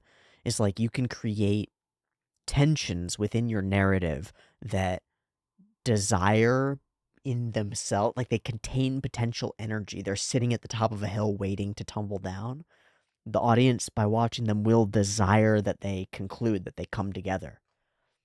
It's like you set up a romantic pairing and then you split them up. It's like, oh, their journey is going to be coming back together. I wonder where we get programmed with those things, with those expectations that the story will conclude and there will be a happy ending, maybe, or things like that. I don't know. Fuck. Fuck. However they did these raining sequences, I think that they've rotoed them to some extent off of reality. I don't know how else you would do it, because there's so much three-dimensionality throughout it. Like, maybe it's a 3D model setup, just like the one when they were sprinting through the street, but it's not as organized, it's not as clear. I don't know, maybe it is. It doesn't feel like it. It never feels 3D. It feels real. Reaching, and she's her. Boom. The way that the hair undulates here is so crazy looking. It changes a few times over the course of the thing. It becomes CG in a couple moments, and it becomes like a different animator drawing differently in a couple moments. But that undulating moment is so cool. The hair whipping around is. Give her back, you filthy pigs. But she's not even talking to us. She's talking to those men back then. Yeah? We just don't know it yet. Okay, we're running and bouncing through this space, and it's really cool. It's super dope looking. All the animation around Momo having her hands tied behind her back is also really cool. It feels right. The tangled web, wow. What a creature. Yeah, CG here. Looks great, though. Then we get to really play with the angles and the space. It's dope. In this tricky terrain, you can't escape. She drops down so slowly and takes point. And it's wrong and it's creepy. And it's as though that's all the reason that we see it is because it's creepy. It's like, ooh, her toenails and her toes bend wrong. It's like, ugh. But it's actually a setup for the future. This is so clever. We can be together forever. Let me properly chew you up. All right, Granny. Looks like you can't let go of the things you ensnare, which seems like such a good jab. It's like, oh yeah, you got her, Momo. You really got her. But then now in context, now that we know the story, it's like, yeah, all that this person is, all that's left of her is this reaching out, this not wanting to let go.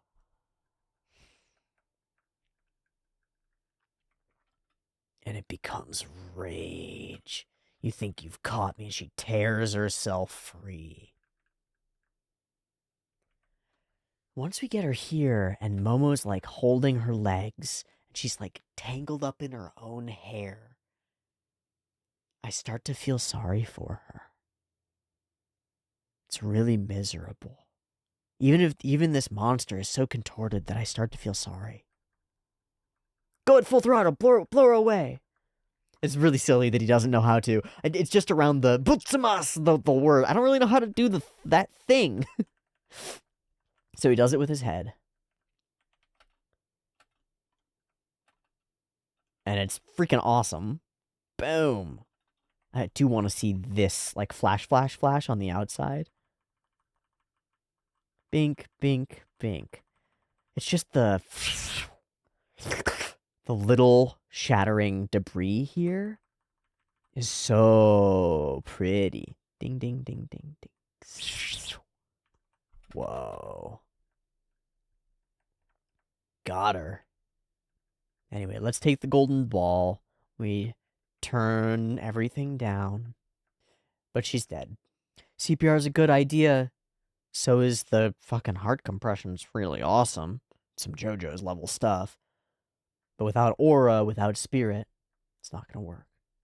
We've got one source of good spirit around us.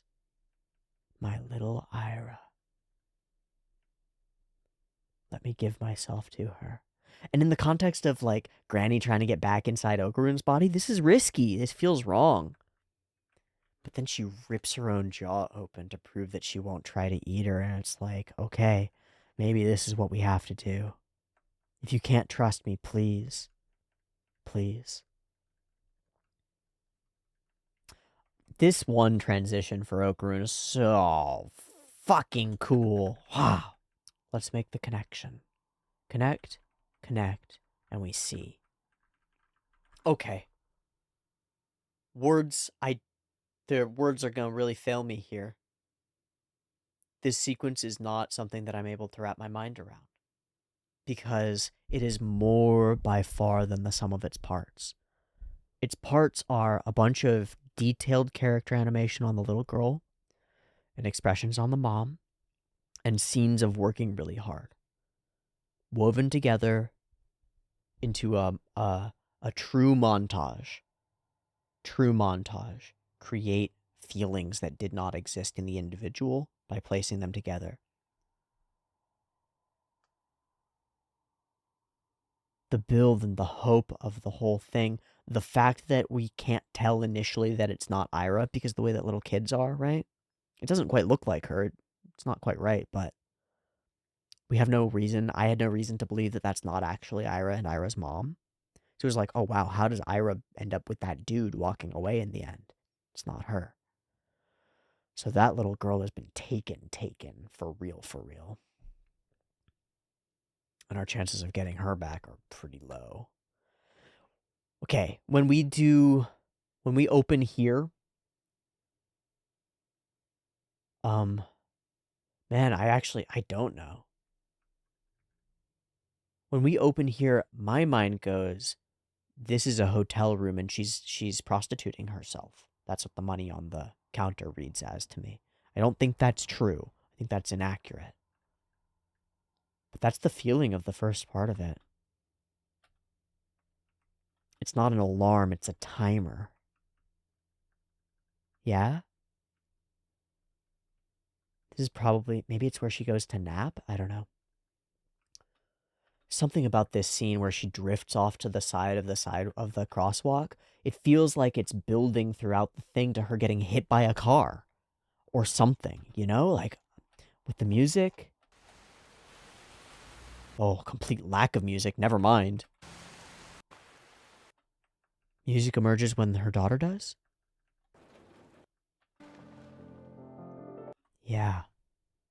Music equals connection. And dance. She has the wish for the dress, and that's part of why she's working. She's working to survive, but then she's working extra hard, right? In order to be able to buy things to enable her child. All these other parents and all these other kids She's facilitating their fun lives through her own labor, working herself to the bone because she loves her daughter truly and seriously. Her toes aren't strong enough to be on point yet. The frog, money, cash register, first pair of slippers, curry for dinner, it's cheap, you know? Money on the counter. These like real, they're so detailed. They remind me of the way that kids are drawn in Oshii films. Yeah, that's my full take. That's my full stop. They remind me of the style of drawing children's faces in Oshii films, more Oshii films. Bounce, bounce. Frozen as memories. The transitions throughout this montage, the way that different things are linked together, like reaching is reaching, in both places. This clicks into the photo and then it becomes the montage of all the photos and then it becomes the montage of video again. It's stunning. It's stunning. It's film.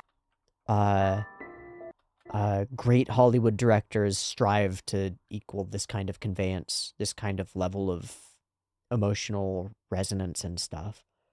I think this knocks the socks off of most of what's shown up in box offices for the last decade.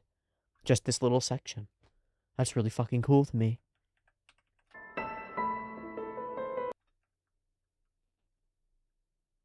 We keep counting the money because the money's what they come for eventually. The little dress. The nails, I think? I don't know.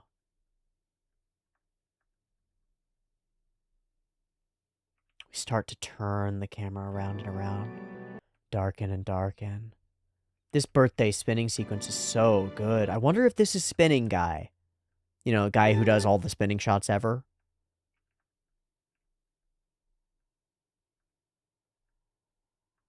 Peace. Nothing harmful. Nothing bad. Peace. And it's shattered by violence. And the violence that we see is on the order of the most horrifying possible. It is visceral when we watch that glass enter her forearm and she begins to bleed. It is visceral when we have these tears on this child's face and she's screaming out for her mom. When she, in life or death, is scrambling forward for her daughter and she gets a boot to the face for it. Blood covering their faces, bleeding, veins and arteries. Already losing consciousness, she sprints out into the night, yearning, seeking, reaching out, not able to let go. She shouldn't have to let go. No parent should ever have to let go like this. Her daughter pulls her to her feet, but she can't stand. She bleeds into the water, and then it's all over and she's elsewhere, dancing across the surface of reality, on the other side of the mirror, flipped up above the heavens. The cityscape becomes lights. She's able to dance and live and be. Her soul, her spirit is free. But it can't be. It can't be. She's still connected to that. She still needs that. So she, a spirit, I think, she, a spirit, wanders that place for a long time, or a short time, until little Aira, able to see spirits, goes and pulls on her dress and calls her mom, like a kid who's lost their parent in a grocery store and goes up to someone with the same hair color and follows them around for a while before realizing, oh, you're not the person I thought you were. I have to go keep looking. But that thoughtless reaching out act by Aira is the gift of connection, unexpected and not quite the right one, but it's close enough to fit the puzzle piece that she needs so desperately that she reaches out and reaches back. And even then, they're not able to connect. Just a feeling like that person called me something and I want to be called that again. I thought Mommy was there and he doesn't see her. There's no way she's around here. But she's feeling a spirit, one who's very much like her own mother. You have to be strong. You have to do everything on your own, even without Mommy, so that she'll be proud of you. And here we may be planting the seeds of who Aira will become. This need to be better than, this need to be good. But that moment gives clarity to this spirit. And in that clarity, she makes a choice to stay, to choose you. You're the connection, even though it's wrong, to force it to fit. And in that misfit, she becomes this creature. She's followed her forever, for her whole life since then, hoping to protect her, hoping to be seen, hoping to connect. Now Momo has seen it all. I swore that I would protect you. I'm sorry, Aira. This maturity, this realization that I was projecting my need for someone else onto you, and I hurt you because of it, so I'll go away now, is so deep and powerful and real. And again, a lot of it, I think we can, if we want to, we can take it, attach it right to attachment theory. You get broken in certain ways when you're a child, and you seek to put certain roles onto the people that you meet to make them fit into you in certain ways.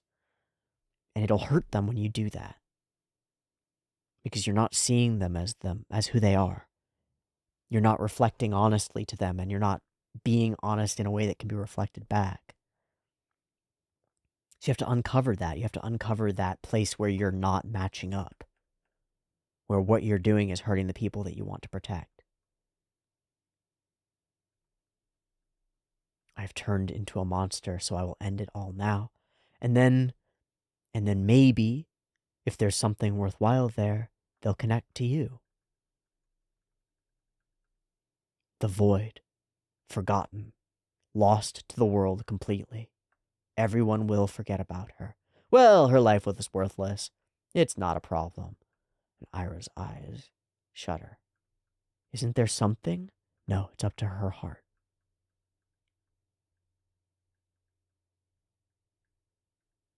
More, more, more. I made you so unfortunate. I'm so sorry. No.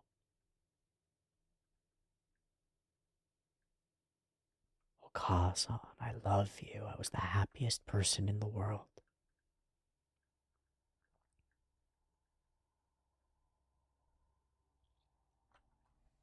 I won't forget, I swear.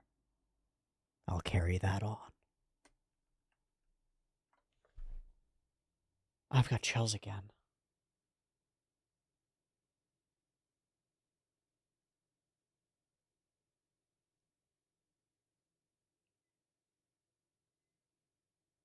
We found the soul of this monster and put it to rest.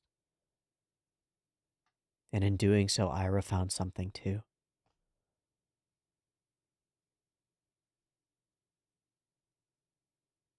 I did not expect to be emotionally rocked like this by an episode of Dandadan. We have expanded even further the realm that this show is able to dance in. Not just engage with, not just demonstrate and do okay, but dance in. So confident, so capable that not only are we establishing the space, but we're engaging in total joy within it. I know that there's horror and trauma here, but there is great joy to expressing that correctly and like conveying it completely.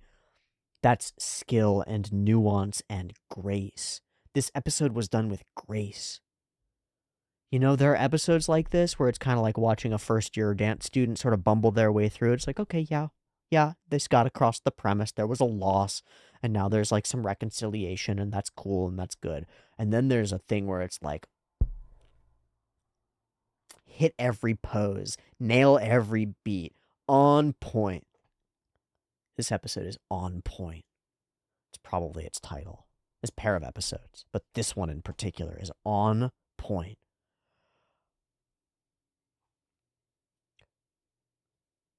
Does it equal film anime? Not exactly. But as far as TV anime goes, this is a 10. This is a 10. There have been like 3 episodes of Dandadan now that have been 10s in different ways. This is one of them. I'm so shocked. I'm so surprised. I'm gonna go to Sakagaburu. I hope that there is some small bit of information about a couple of those shots with her hair undulating and stuff, and the big, like, he rockets into her and she explodes out the side of the building shot. I'm gonna go check. Kana Ito, and not tagged Shuto Enomoto. Oh, yeah, because we switch between. And then the stuff dissolving. Is that the same as the artist for the stuff dissolving from Granny? I think so. Eitetsu. Oh, this is the transformation. Wow. Fuck. Okay, Enomoto for the dancing. He's really well known for this kind of stuff, huh? I'm gonna go see where... Because Eizoken, Tengoku Daimakyo. Oh. Okay. Oh, it's Enomoto for all of this as well? For the running and scrambling? Holy shit. There's another one. That one over there, too. And that one as well. Oh my god, and that one as well. Dude, Shuto Enomoto basically did this episode. I wonder if he's AD. Listed on this. SBAD. Oh, okay. So yeah, storyboard animation direction is the whole episode is Enomoto, which makes sense. I mean, this whole action sequence is awesome. Oh wow, I love that this shows portions now based on tags in here. That's super cool. Fuck yeah, Sakagaburu. Enomoto full redraw. Oh, that's so cool. Sakagaburu keeps getting better. Heavy Enomoto corrections. Saitoa Ishimori. And Ishimori. Songlin Yao. Shuto Enomoto. God damn, man. That's insane. So that's that Kanada style stuff from Ishimori. And then this. That's Enomoto? The last mo? Whoa. Okay, Kana Ito, Enomoto SBAD. The way these sequences snap too, and the way her shadow passes back into the past, into the destruction of the... Fuck! Then her walk is her walk. Feet just leave the frame for a second, they come back. It's goddamn perfect. The crying child.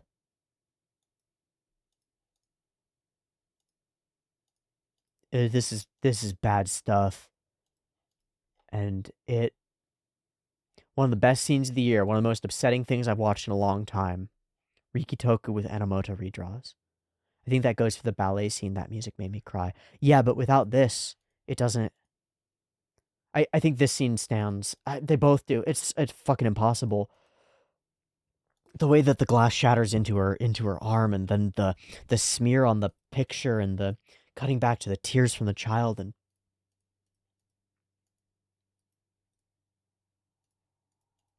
it's all the money. It's all worthless. It's all stupid. Fuck. And then we're out and we're dancing. Dancing blind across the sky. Free at last from the pain. Maybe the best episode of the year. Yeah. Yeah. The only episode that surpasses this for me is the One Piece fan letter, but it's extremely close. Yeah, I um I agree. Not knowing fan letter, but I don't have anything that equals this. The closest has probably double the budget per scene, and it's from the Chainsaw Man movie. And I don't know that it's better, like better qualitatively or in terms of how it made me feel and stuff. I don't know that those sequences are better than these. For doing what this sets out to do, this pair of episodes is the best that I've seen from what has been released in the last couple of years. And I did not expect that to come out of Dandadan. Not in this caliber, not in this type, not in this quality. Dandadan was playing with pea shooters, like having a really good time, you know, playing games, paintball, airsoft, really good games, tons of fun. Now there's blood. Now there's death. Now there's despair. Now there's like not just a limited fragment of the emotional spectrum, but the whole overwhelming rainbow blasted into your eyeballs. Not just colorful, fun spray paint, not just cartoons, but film, cinema, meaning, life, love, loss, reality. And not just as something that we mention offhand was part of the monster or part of the spirit, the way that we did with Turbo Baba. There's something poignant there around Turbo Baba, but it's kind of an afterthought. It just comes at the end. It's like, yeah, it's about the girls. It's important. It matters. Okay. And that's serious. We take it as serious. But like the runtime tells the story.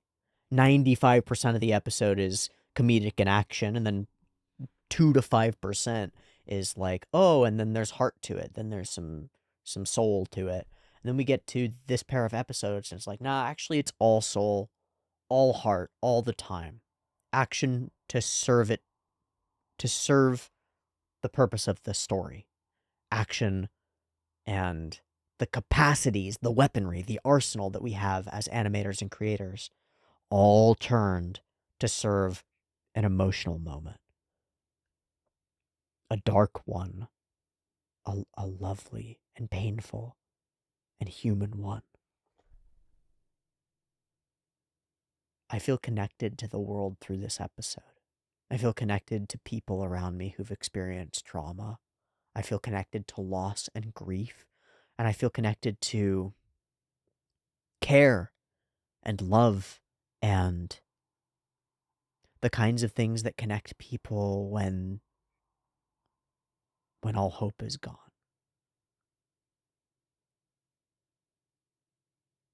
This is inspiration. This is a breath of air worth breathing. This is a show worth watching. Thanks for watching it with me. I look forward to watching some more of it next week. Thanks for joining me for our first Dandadan two-parter. It was worth it. Glad to have done it. I think we'll wrap there and say thank you for being. Be yourself if you can. It'll take you a long way. Much love. Peace.